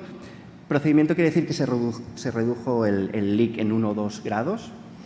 Técnico simplemente quiere decir que se liberó el dispositivo y quedó allí. La mayoría son siempre en leaks mitrales, un 30% aórticos, y el dispositivo que se implanta con más diferencias es el Amplatzer Vascular Plaque 3. En cuanto a MAES, que son muerte en cirugía emergente o ictus a los 30 días, una tasa, yo creo, muy razonable, 5.6, teniendo en cuenta que las tasas de MAES quirúrgicas alcanzan el 15 o el 20%, pues son pacientes que hacen reduce, segundas, terceras, cuartas cirugías. Y también importante para mí del paper, que el predictor de MAE más importante fue el hecho que el paciente estuviera en una clase funcional muy avanzada, que estuviera en NIHA 4, indicando probablemente que esta terapia sea una terapia más selectiva que urgente, que una terapia urgente de este tipo probablemente no funcione. El punto final que quería hablar era de los dispositivos específicos y que se han publicado en 2016 2 publicaciones importantes, que de hecho durante el congreso la doctora del Trigo va a hablar de ellas, supongo. Dispositivos específicos para insuficiencia cardíaca avanzada. Esos son dispositivos que crean, a diferencia de una CIA, crean una CIA, ¿vale? Y nos permiten tener un shunt de izquierda a derecha. Estos primeros estudios obviamente son proof of concept y en este estudio fue de 10 pacientes con clase funcional avanzada y una fracción de eyección reducida. En los 10 procedimientos fue bien y no hubo ningún MAE. Como veis, pues es un dispositivo en reloj de arena que lo que hace es mantener flujo de la aurícula izquierda a la aurícula derecha. En cuanto a los resultados, pues ellos vieron que la clase funcional y la calidad de vida parecía mejorar, la presión capilar también mejoraba y los volúmenes telediastólicos y telesistólicos también se reducían, pero obviamente son solo 10 pacientes. Otro de los estudios también publicado en Lancet sobre el mismo tema, un dispositivo desde la casa Corbia, que es un dispositivo mucho más plano, no es tanto en reloj de arena, no tan STEM, y es el primer estudio del Reduce Lab Heart Failure de 68 pacientes en 21 centros y creaba este shunt izquierda-derecha. Mismo tipo de pacientes, implante, si bien el otro era al 100%, este 64 y 68, y tampoco no hubo ningún evento adverso. Lo mismo, en los eventos que se estudiaron, la clase funcional, la calidad de vida, el test de la marcha y el tiempo de ejercicio, pues se vieron mejorados con esta terapia, lo cual nos da esperanza futura.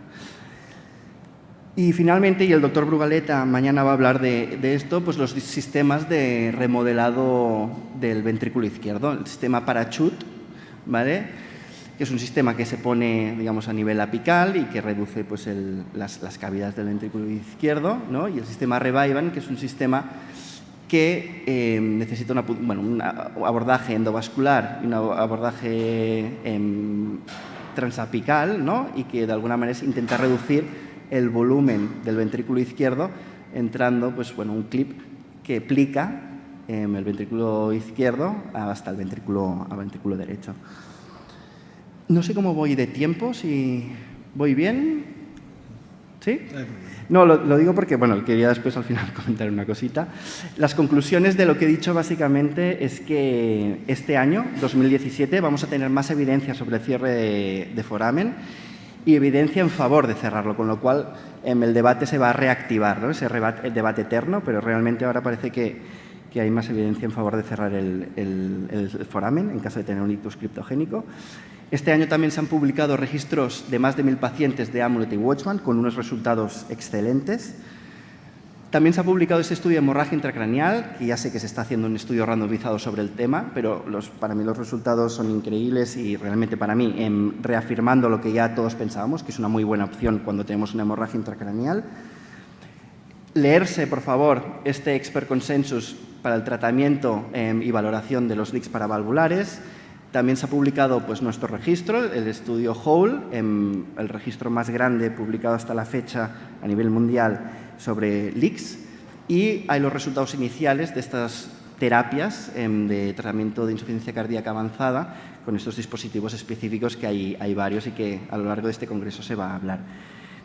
Y yo básicamente, como el doctor Moritz no sabía si hablaría de la tricúspide, porque es la válvula olvidada, había preparado unas diapositivas, pero no sé si vale la pena o ya él ha hablado, con lo cual básicamente decir dos cosas, que las opciones que hay, ¿no? del valve-in-valve o el valve-in-rig, de la anuloplastia, que tenemos las diferentes opciones, del Cardioband, el Trialign, el Tricinch y otros. Y obviamente que la opción prioritaria, la opción que parece más prometedora, es la del MitraClip en posición tricuspidia. ¿Vale? Esta también es una publicación muy reciente, de hecho es la más amplia, de 64 pacientes en el Circulation, y que la tasa de éxito con esta técnica era del 97%.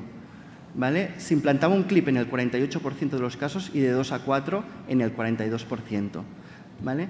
La técnica, al ser una válvula de 3 velos, la técnica que da más resultado o reduce más es la aplicatura de la anterior con el septal, y que en el 91% de los casos se redujo esta insuficiencia tricuspide en al menos 1 grado, y que no hubo ninguna muerte ni ninguna conversión a cirugía. Tenía un caso clínico para presentar y bueno, un poquito la reducción de la insuficiencia tricuspidia mantenida en el seguimiento de los 3 meses y la mejora de la clase funcional. Tenía este caso clínico para presentar, es rapidísimo, son 30 segundos, ha habido mucha presentación y mucha diapositiva teórica, un poquito para relajar.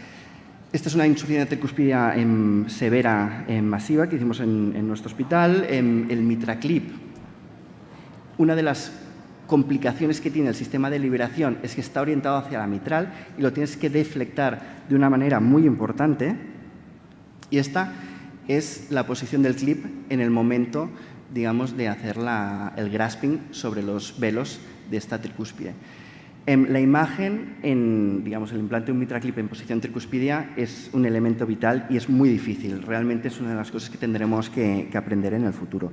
Hasta tal punto que nosotros, después de cerrar el clip y tener prácticamente la seguridad, después de hacer un consenso con todo el mundo de que eso estaba realmente agarrado, el clip se desinsertó de uno de los velos, del velo septal. ¿Y cuál es el problema? Que en la mitral son 2 velos, es en 2 dimensiones. En la tricuspide es en 3 dimensiones. Por suerte, con un segundo clip pudimos estabilizar este primer clip, poniéndolo en la misma posición, anterior septal, y realmente lo liberamos y quedó bien. Eso es la imagen 3D, que vemos el velo anterior, el velo septal y el velo posterior, cómo está este clip más central, el otro queda más escondido, y cómo queda una válvula prácticamente pues, bicúspide. Y cómo la IT, que ya tan severa, a los 3 meses realmente se ha reducido a un grado moderado. Realmente pienso que es una terapia, como ha dicho el doctor Moritz, que tendremos que valorar y estudiar. De hecho, hay un estudio en marcha y va a ser interesante cómo evoluciona. Muchísimas gracias.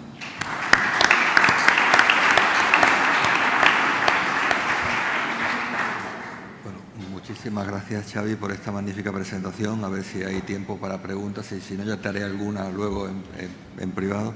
Conforme aumenta el interés y las posibilidades de tratar las cardiopatías congénitas, pues hay otro ponente que se nos ha convertido también en un superclásico, que es el doctor José Luis Unzunegui, que nos va a hablar de novedades en intervencionismo en cardiopatías congénitas.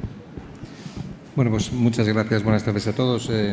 Es un placer estar aquí con vosotros. Yo, como sabéis, soy pediatra y he planteado un poco la charla repasando las novedades técnicas más importantes y qué experiencia tenemos y si hemos nosotros aportado también algo. Bueno, este artículo es bastante reciente. La verdad es que muchos de nuestros pacientes, la válvula tricuspidia, a diferencia de los vuestros, es bastante protagonista.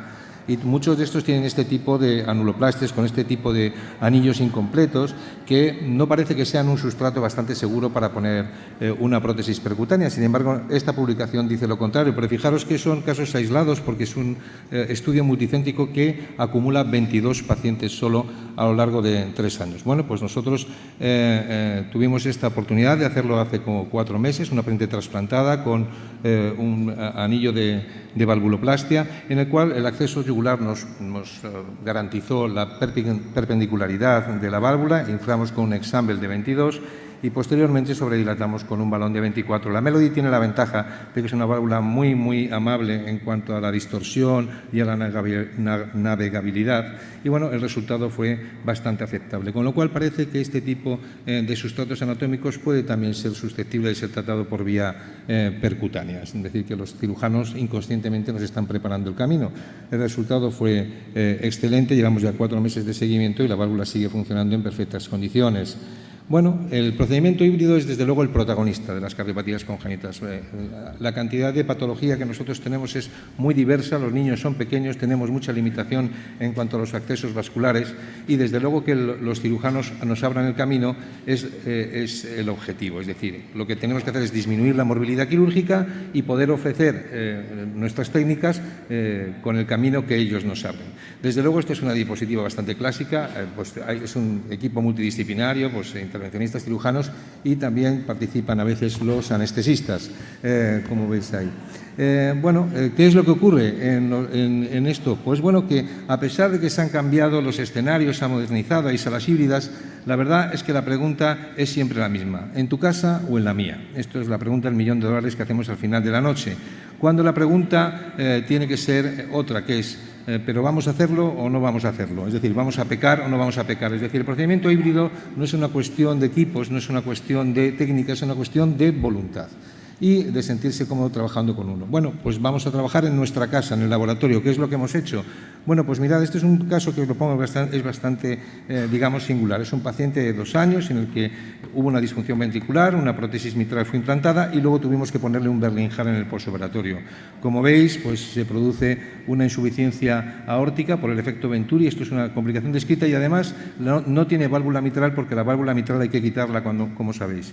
Bueno, se nos ocurrió poner una Melody en posición aórtica y esto no se nos había ocurrido a nosotros, sino que el grupo de Boston ya lo había hecho por vía híbrida, implantándola quirúrgicamente y pensamos en hacerlo esto. ¿Por qué? Porque bueno, el ventrículo derecho estaba muy deteriorado también, si le metemos una estaca corpáreo para cerrarlo podemos deteriorarlo y teníamos que poner un Berlin-Hahn de 2 cabezas que empeora el pronóstico y bueno, tampoco es técnicamente sencillo para los cirujanos cerrar y sellar una válvula aórtica. No nos parecía el sustrato anatómico para poner un plaque o un amplácer para ocluirlo y decidimos hacerlo así. Bueno, ¿qué tipo de acceso? Bueno, pues si os veis la orientación a través de la cánula es excelente, estamos justo enfrente de la válvula aórtica y esto viene derivado de otro tipo de experiencias que habíamos tenido, que somos capaces también de trabajar a través de las cánulas de ECMO durante 1 o 2 minutos quitando el soporte, aumentando los inotrópicos y el volumen y hemos tratado neonatos con lesiones del arco aórtico residuales a través de las cánulas. Fijaros que el acceso y la orientación desde luego es magnífico para trabajar y bueno, ¿cómo hacerlo? Bueno, pues llamamos al equipo multidisciplinar, en este caso los perfusionistas, pedimos una cánula, hicimos esta conexión con piezas que son bastante convencionales en los kits de perfusión, con una pieza hemostática azul, una válvula de 18 French y a través de esto trabajamos. Como sabéis, la Melody es un stent recubierto, no podemos ocluir las coronarias, no tenemos Corval ni Tavis para un niño de 14 kilos como este y lo que hicimos fue, como estaba descrito, modificarla para preservar el flujo coronario fundamentalmente de la coronaria derecha y presentaba bastante estabilidad.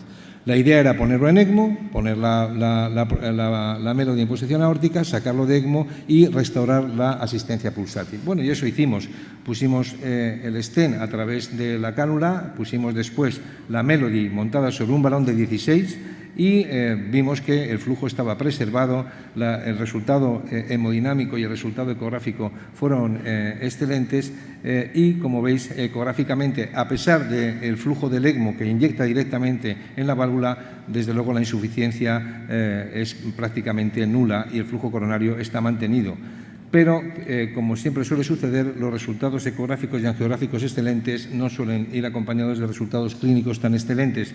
Y lo que ocurrió es que infraestimamos la repercusión de la ausencia de la válvula mitral. A pesar de que interrumpimos el flujo pulsátil, solo unos minutos se produjo edema cerebral y no fuimos capaces de restaurar el Berlin Heart izquierdo porque el ventrículo derecho fracasó. Este paciente estuvimos planteándonos, ya tenía un daño neurológico severo, habría que implantar una doble cabeza de asistencia y decidimos limitar la asistencia. Pero una cosa sí está clara, yo creo que aquí nos equivocamos, hicimos mal el checklist y que la coordinación entre los equipos quirúrgicos e intervencionistas tiene que ser fundamental. Y las 250 referencias de los últimos 3 años respecto a este tema dicen lo mismo. ¿Deberíamos publicar este caso? Hombre, yo creo que es un caso técnicamente bastante singular. Los compañeros del Berlin Heart Center estaban muy interesados en el procedimiento, fue técnicamente exitoso, pero bueno, no clínicamente. De tal manera que no hay que ser demasiado valientes, a pesar de que todo esté cerca, porque nos parece que todo es sencillo. Cuando hacemos un procedimiento híbrido nos podemos encontrar sorpresas como esta, de tal manera que a pesar de que estemos acompañados no debemos ser tan valientes. Bueno, una reflexión personal es que por qué, y muchas veces lo he hablado con alguno de vosotros, hay que importar vuestra tecnología a las congénitas y hay que disminuir los rangos de edad. ¿Por qué la TAVI tiene que ser un patrimonio de personas de 70, 80 años? Nosotros tenemos pacientes de 20 años, 25 años, en los cuales hay 3, 4, 5 reintervenciones y que vosotros podéis ayudarnos con la implantación sobre un sustrato congénito de disminuir esta morbilidad. Este es un artículo con una paciente de 28 años con una patología de Ross y disfunción severa del ventrículo izquierdo. Os tengo que decir que también en mi hospital, el equipo del doctor Elízaga, pues tuvo la suerte también de implantar una válvula en un paciente de 24 años que hace 3 o 4 años, Jaime os podrá indicar mejor, pues era el paciente más joven en Europa en el que se había puesto y el resultado fue magnífico. De tal manera que tenemos que comunicarnos y ver qué juguetes tenemos los unos y los otros y intentar hacerlo mejor para el paciente. Bueno, si estamos haciéndolo en el procedimiento híbrido en el quirófano, bueno, pues esto ya está documentado, pero por ejemplo las cierres de CIUs musculares no siempre son sencillos. Los cirujanos tienen que abrir el ventrículo derecho, se encuentran esta maraña, no identifican el agujero, de tal manera que los índices de SUN residual son muy significativos y muchas veces no solamente tienen que abrir el ventrículo derecho, sino el izquierdo, con consecuencias en la función futura. Esto es lo que nosotros hacemos muchas veces, sobre todo en niños pequeños, Manolo lo sabe bien, pues esto es el acceso perventricular, de tal manera que expone el cirujano la superficie anterior del ventrículo derecho y con una cánula, un introductor, es fácil sondarlo, eligiendo primero el punto de punción y liberamos el dispositivo sin extracorpórea y, como os digo, mediante la exposición con un procedimiento híbrido de la superficie anterior del ventrículo derecho. Bueno, esto es un paciente de 11 kilos, veis que tiene una CIV de tracto de entrada de 11 milímetros con mucha repercusión. Estas CIVs parecen sencillas de cerrar y no lo son tanto por cirugía y, bueno, lo que decidimos fue, con el acuerdo de los cirujanos, cerrarlo en quirófano. Como veis, el procedimiento es bastante sencillo. Fijaros qué fácil es sondar, eligiendo el punto de entrada del introductor ecográficamente, la orientación perpendicular tan perfecta que tiene este abordaje y cómo el resultado es bastante bueno. De tal manera que, bueno, ¿qué prefieres para tu propio corazón? Bueno, pues aquí el médico experto nos está indicando exactamente cuál sería, yo creo, nuestra mejor opción en niños, sobre todo pequeños. Y os quiero también aportar, y es una cosa que he hablado mucho con Armando, no sé si este acceso os podría servir para este tipo de CIVs. Con José María también lo comentamos, recuerdo, en las CIVs posinfarto, estas CIVs que tienen tanta repercusión, este tipo de acceso tan perpendicular que evita tanta la tensión, a lo mejor os aporta estabilidad. Incluso estábamos comentando también, pues acompañado después de 2 o 3 gin tonics, que es cuando surgen verdaderamente las ideas locas, pero más originales, era pues dejar el cable sin liberar, exteriorizarlo, esperar que el paciente se estabilice 24 horas y posiblemente con una cirugía extracorpórea a través de la tricúspide el cirujano puede acabar de fijarlo. Bueno, fijaros que esto también es un caballo de batalla, los stent bioabsorbibles. Nosotros tenemos niños pequeños que no podemos ponerles stent metálicos porque comprometemos su crecimiento. A un niño de 1 kilo que tiene una coartación le pones un stent coronario en la coartación y le has apañado la vida. Entonces, pero fijaros que solamente hay mucha disquisición, hubo hace 6 o 7 años los derivados de sulfato magnésico, pero solamente hay una publicación en la cual utilizaban el Absorb, que es, como sabéis, de un polímero de ácido láctico. Sin embargo, un año antes nosotros tuvimos la suerte de recibir un premio en el PIX de Las Vegas porque presentamos la serie más grande del mundo, que sigue siendo, que son de 8 pacientes. Bueno, este es el objetivo, hay que tratar a los pacientes y nuestro objetivo no es como vosotros, que tenéis que tener un resultado en las coronarias para todo el resto de la vida. Nuestro objetivo es llevar a un paciente de poco peso a un peso en el que la reintervención quirúrgica sea de poca morbilidad. Bueno, los pacientes más pequeños eran de 2 kilos y lo que es más importante, 5 de estos pacientes cuando consiguieron el peso óptimo los mandamos a quirófano y entre 4 y 6 meses después del implante el cirujano no fue capaz de encontrar nada, cuando el tiempo de reabsorción descrito es entre 6 meses y 3 años. No sabemos muy bien por qué sucede esto, no sabemos si tiene que ver con el metabolismo, con el flujo a la que estamos expuestos los stent. Esto, veis, es un paciente con una estenosis de vena pulmonar después de una operación de un drenaje venoso pulmonar anómalo. Fijaros que esto es otro procedimiento híbrido en el que enfrentamos una cánula puesta en la aurícula izquierda y veis como con un microcatéter la orientación es magnífica. Podemos utilizar este tipo de accesos debido a que los cirujanos nuestros tienen bastante experiencia y bastante disponibilidad y voluntad de coordinarnos. Hicimos una dilatación, esto también lo aprendimos con nuestros compañeros de adultos porque no es un material que nosotros utilicemos, pero si os fijáis después el resultado con la implantación del stent es bastante bueno. Esto es uno de los pacientes que después de varios meses se estabilizó, desapareció el edema pulmonar, la hipertensión pulmonar e incluso mejoró el sustrato anatómico. Lo reintervinieron con una técnica de marsuperización y no encontraron nada ni tuvieron ninguna distorsión durante el procedimiento. Y por último, esto es la utilización de los modelos, de los biomodelos. Hay muchísimos artículos, casi todos son para programación de cirugía compleja, casi todos son para creación de prótesis. Poca cosa hay en cateterismo in vitro para programar nuestros procedimientos. Como sabéis, hablando de la implante de válvula pulmonar, solamente está indicado en un conducto entre el ventrículo derecho y la arteria pulmonar. Pero la mayoría están corregidos de esta forma, con un parche, de tal manera que esa estructura es dinámica, se infla y se deshincha durante la sístole y la diástole, pero el 80% de nuestros pacientes tienen este sustrato anatómico, con lo cual, ¿por qué, a pesar de que parece una estructura muy inestable para anclar cualquier tipo de prótesis, por qué no hacerlo? Bueno, pues eso es lo que nos preguntamos, ¿por qué no? Esta reflexión ya me la habéis oído contar muchas veces. Yo, la verdad es que no soy un tipo excesivamente valiente, ni intrépido, ni inteligente, pero mi padre es de Bilbao. Esto es una herencia autosómico dominante y de vez en cuando pues tengo un brote y decidimos hacerlo. Como os digo, mis antepasados vascos sí que han hecho algún tipo de contribuciones relevantes. Esta es, por ejemplo, una de las mayores aportaciones de mi familia, de mi bisabuelo. Os tengo que decir que en Londres el año pasado esto se lo creyeron. Os juro que al día siguiente se votó el Brexit y salieron de la Comunidad Europea. Y yo me temo que no sé si tenía miedo a la competencia con la industria láctea española o qué, pero me siento un poco responsable. Pues fuimos uno de los 3 primeros centros de Europa, con el Necker de París, con la Universidad de Leiden, y nosotros que abordamos este tipo de tractos de salida nativos y ahora es el 60%. Desde luego, lo importante es medir. ¿Cómo medimos una estructura dinámica? Hay muchísimos artículos también ahora que abordan este tema, pero la dificultad es muy grande. De tal manera que lo que hemos hecho es aplicar los biomodelos para ver si somos capaces de abordar estos tractos de salida en ocasiones muy grandes. ¿Cómo trabajamos? Pues trabajamos con imágenes DICOM y lo que hacemos es o bien desde la resonancia o bien desde el escáner. Desde el eco 3D es algo más complicado. Lo que hacemos es empaquetar estas imágenes, mandarlas por una herramienta informática convencional como WeTransfer, Dropbox.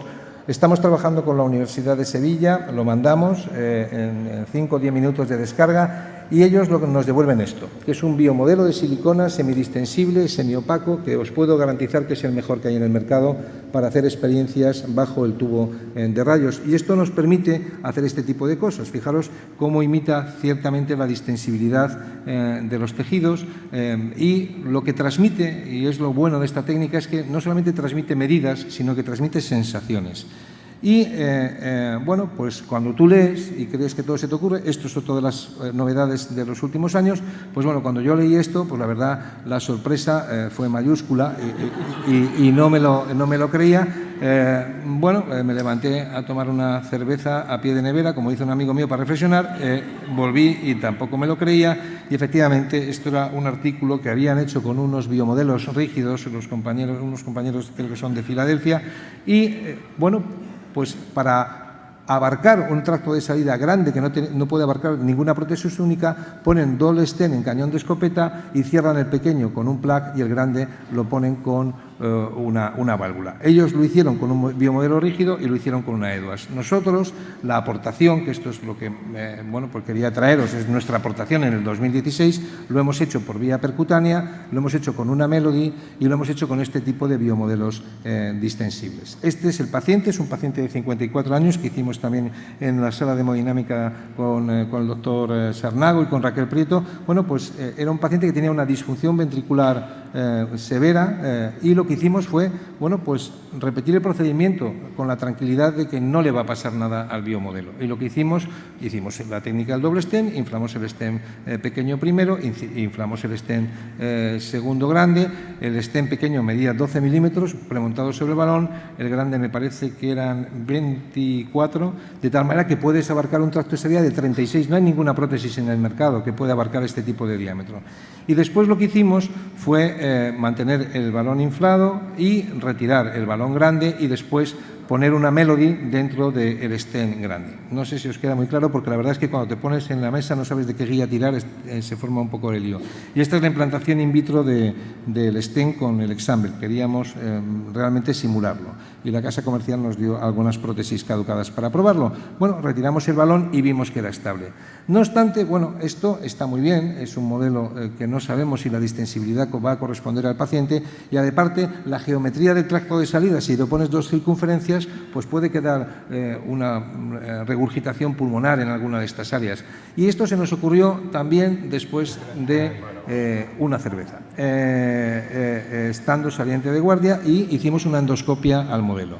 Y vimos que efectivamente la adaptación de las dos bioprótesis era bastante satisfactoria, y aunque esto, como pongo en la diapositiva, lo hicimos realmente para jugar y para divertirnos, bueno, pues esto realmente fue lo que nos animó a seguir.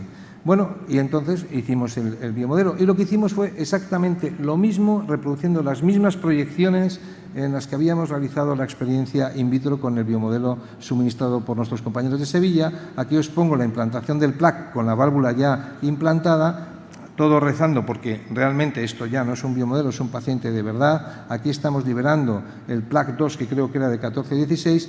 Veis que el resultado es bastante bueno ecográfico, y lo que es realmente sorprendente es el resultado que se obtuvo minutos después al trombosarse el plaque y adaptarse perfectamente a la Melody. La verdad es que esta ha sido una experiencia que nos va a animar a seguir haciendo cosas, y esto es nuestra aportación, lo publicamos en European Heart Journal en el 2016. Los modelos de silicona no deben sustituir las otras medidas, porque si tú solamente te fíes de los modelos o de las modelos y te fías solo de la silicona, pues bueno, pues la silicona muchas veces lo que pasa es que oculta la realidad, de tal manera que, bueno, la silicona es de utilidad, pero a veces oculta realmente lo que ocurre. Con lo cual es una herramienta más, transmite sensaciones, no solamente medidas. Y bueno, muchas gracias por enseñarme tanto cuando estoy con vosotros, y mi lucha personal es que trabajemos todos juntos. Pediatras, que echo muchos de menos aquí, les intento convencer, cirujanos, anestesistas, enfermeras, perfusionistas, y todos juntitos. A ver qué hacemos para el 2017. Muchas gracias.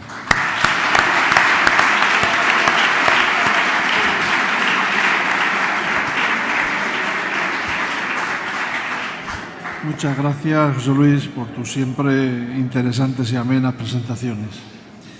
Y vamos a acabar con el resumen y el mensaje final que, como es habitual también, pues lo va a dar el doctor Fernando Alfonso Manterola.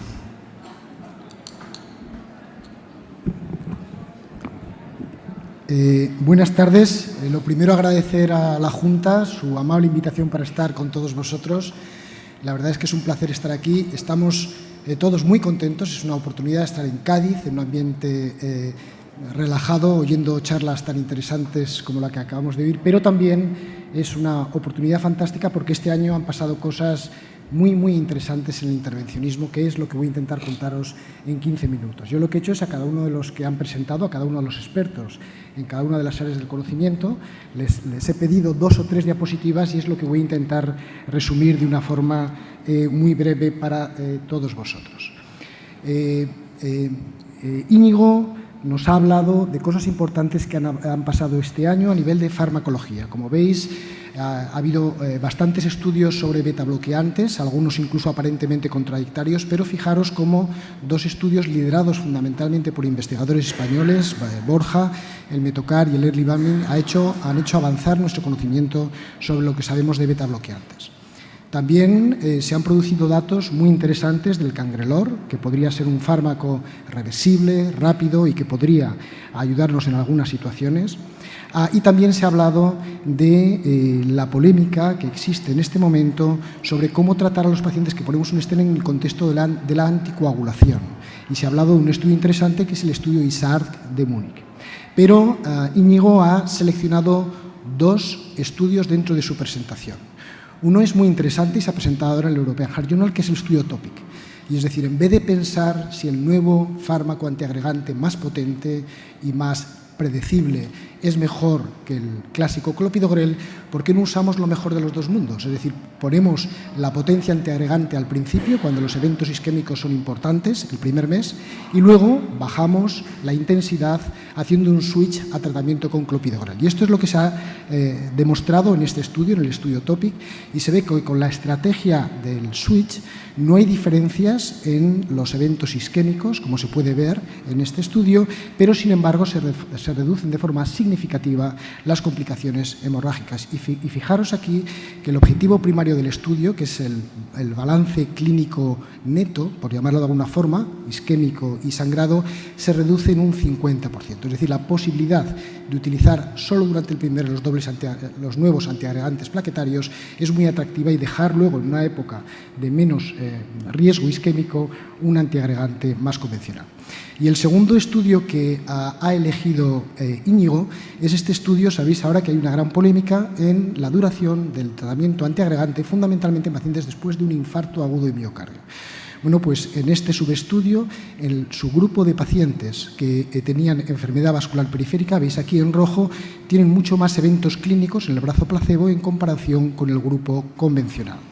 Pues se puede ver cómo en este estudio el tratamiento en el subgrupo de pacientes con enfermedad periférica, el tratamiento con ticagrelor redujo de forma significativamente los eventos, y fijaros que el número que se necesitaba de tratar era de tan solo 25 para reducir uno de los eventos del endpoint combinado. Raúl Moreno nos ha contado muchas cosas. Raúl nos ha hablado de los estudios en el tronco, por ejemplo el Excel, que para mí es uno de los estudios más importantes de este año. Nos ha hablado de los estudios en bifurcación y ha dicho que cuando tenemos que utilizar un tratamiento con 2 stents de bifurcación compleja es mejor utilizar la técnica de Culot. Nos ha hablado también de tratar o no la lesión culpable o la lesión no culpable en el contexto de un infarto agudo de miocardio. Nos ha hablado de que en pacientes con restenosis intrastent, los stents de segunda generación, no solo el stent de Verolimus, pueden ser parecidos en la evolución clínica de este paciente. Pero Raúl ha elegido 2 trabajos. Curiosamente, uno parece muy sencillo, el estudio Noster. Este estudio, fijaros, son 9.000 pacientes y lo que hace es comparar la evolución clínica de stents farmacoactivos de segunda generación con respecto a los stents convencionales metálicos. Se puede ver de 2 formas. Raúl y yo lo vemos de esta forma. La utilización durante 5 años de seguimiento de stent de segunda generación reduce de forma no significativa los infartos, reduce a la mitad la necesidad de TLR y quizá lo más sorprendente es que son más seguros. Se reduce de forma significativa la aparición de trombosis definitiva del stent cuando utilizamos stent de segunda generación en comparación con los stent convencionales. El otro estudio que ha seleccionado Raúl por su relevancia, y todos somos conscientes de ello, es pues, uno de los estudios sobre los BBS. el estudio Absorb 2 a los 3 años. Este estudio, como sabéis, no cumplió su objetivo de superioridad con respecto al stent de everolimus en cuanto a la vasodilatación, no cumplió su objetivo de no inferioridad en cuanto al late lumen loss con respecto al stent de everolimus, no había diferencia en los objetivos y en los eventos relacionados con el paciente, pero sí que había diferencia a favor del stent de everolimus con respecto a los objetivos relacionados con la lesión. César nos ha contado y está muy contento, como veis aquí, porque las cosas van muy bien para el mundo de la TAVI. Este es el estudio Partner, que de forma muy clara, de forma yo diría que concluyente, demuestra que ya en pacientes de riesgo intermedio los resultados de la TAVI son equivalentes al tratamiento quirúrgico de reemplazo valvular, pero que en el subgrupo preespecificado de pacientes con acceso transfemoral los resultados en este grupo intermedio son mejores. Además, César está contento porque se han cambiado las guías. Ahora la TAVI es 1A para los pacientes de riesgo prohibitivo quirúrgico, es igual que la cirugía 1A para los pacientes de alto riesgo y ya es por primera vez 2A en los pacientes con riesgo intermedio. Pero después de este estudio, como él ha dicho, se ha publicado el estudio SURTAVI, que demuestra con otra válvula, en este caso la válvula autoexpandible, que endpoints muy duros para estos pacientes, muerte de cualquier causa o el stroke, veis que los resultados son iguales. La muerte de forma aislada también son iguales con la válvula TAVI con respecto al reemplazo valvular quirúrgico en un contexto de excelentes, buenos resultados quirúrgicos. Y quizá, aunque las diferencias no eran significativas, merece la pena destacar que la tasa de stroke era favorable a la TAVI, como veis en esta diapositiva. Ha dado 2 pinceladas César sobre otras patologías y ha señalado 2 estudios, el registro alemán sobre MitraClip. Veis aquí son pacientes complejos, la mortalidad al año 20%, pero 2/3 de los pacientes se encuentran con muy pocos síntomas o asintomáticos al año de seguimiento. Y en esa tabla, que se muestra a la derecha de la diapositiva, se pueden ver los factores que ayudan a predecir la mortalidad de estos pacientes tan complejos.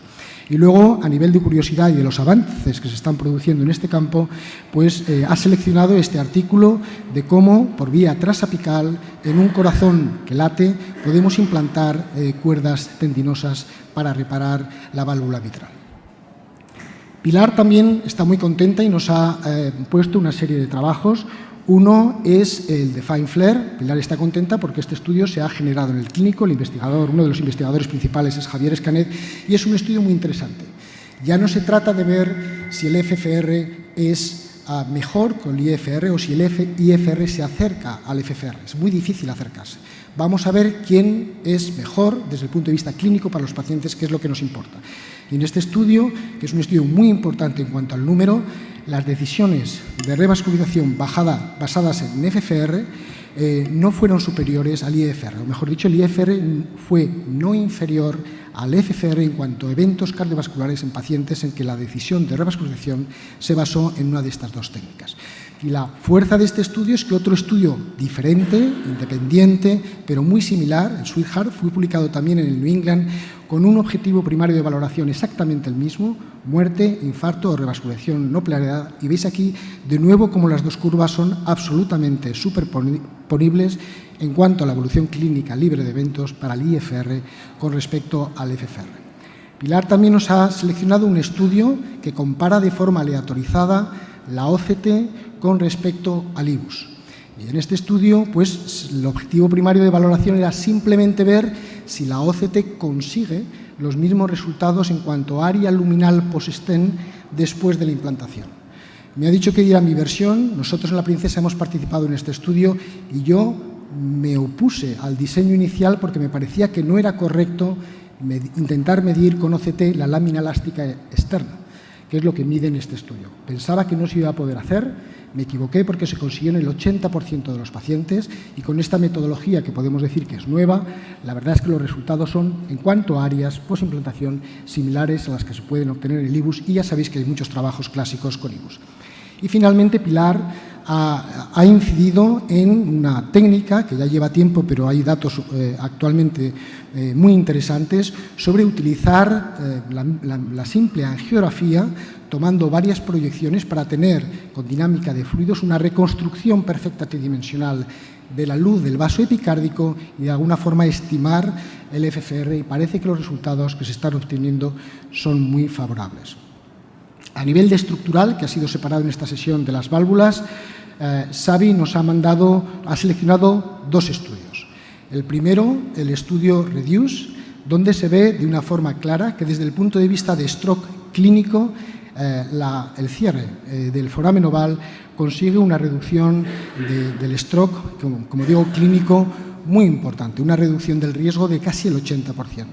Y cuando miramos el stroke detectado de forma silente, la reducción del riesgo es del 50%. Es decir, que son datos muy recientes, él nos lo ha comentado, de un estudio que vuelve a dar un cierto impulso al valor de cerrar el foramen oval en pacientes seleccionados para intentar prevenir el stroke. Y el segundo estudio que él ha seleccionado es el estudio que todos conocéis, el estudio español, el HALL, publicado en Eurointervention. Fijaros, 500 leaks, fundamentalmente tratados por insuficiencia cardíaca, 10% hemólisis y el 50% ambas entidades. Un éxito del procedimiento muy alto, el 87%, un éxito clínico global del 73%, la mayor parte en posición mitral, el 70%, y veis cómo, aunque es un procedimiento complejo, con eventos, la verdad es que los resultados, yo creo que globalmente se puede decir que son muy buenos, es la serie más grande del mundo en este sentido, y el predictor más fuerte de eventos adversos durante el seguimiento es una NIHA-4 en el momento del tratamiento. Y finalmente a José Luis le he pedido diapositivas. Él me había dicho que era muy difícil, viendo su charla preciosa, provocadora y dinámica. Es importante saber que esto no se puede plasmar en un resumen, pero si tuviera que intentar sintetizar todas sus experiencias en unas líneas un poco así más, vamos a decir, serias, pues quizá la importancia durante este último año, estos últimos años, es de los procedimientos híbridos en las cardiopatías congénitas. El segundo valor de los stents bioabsorbibles, utilizado a veces los mismos que utilizamos en las coronarias para intentar solucionar algunos problemas de los pacientes con cardiopatías congénitas. Los modelos que ellos en el Gregorio Marañón han desarrollado de un cateterismo in vitro basándose en modelos tridimensionales. Nos ha dado también algunas pinceladas de nuevas estrategias para cerrar las comunicaciones intraventriculares y también ha puesto algún ejemplo del valving rib a nivel de patología tricúspide. Muchísimas gracias a todos por la invitación y por estos estudios tan interesantes.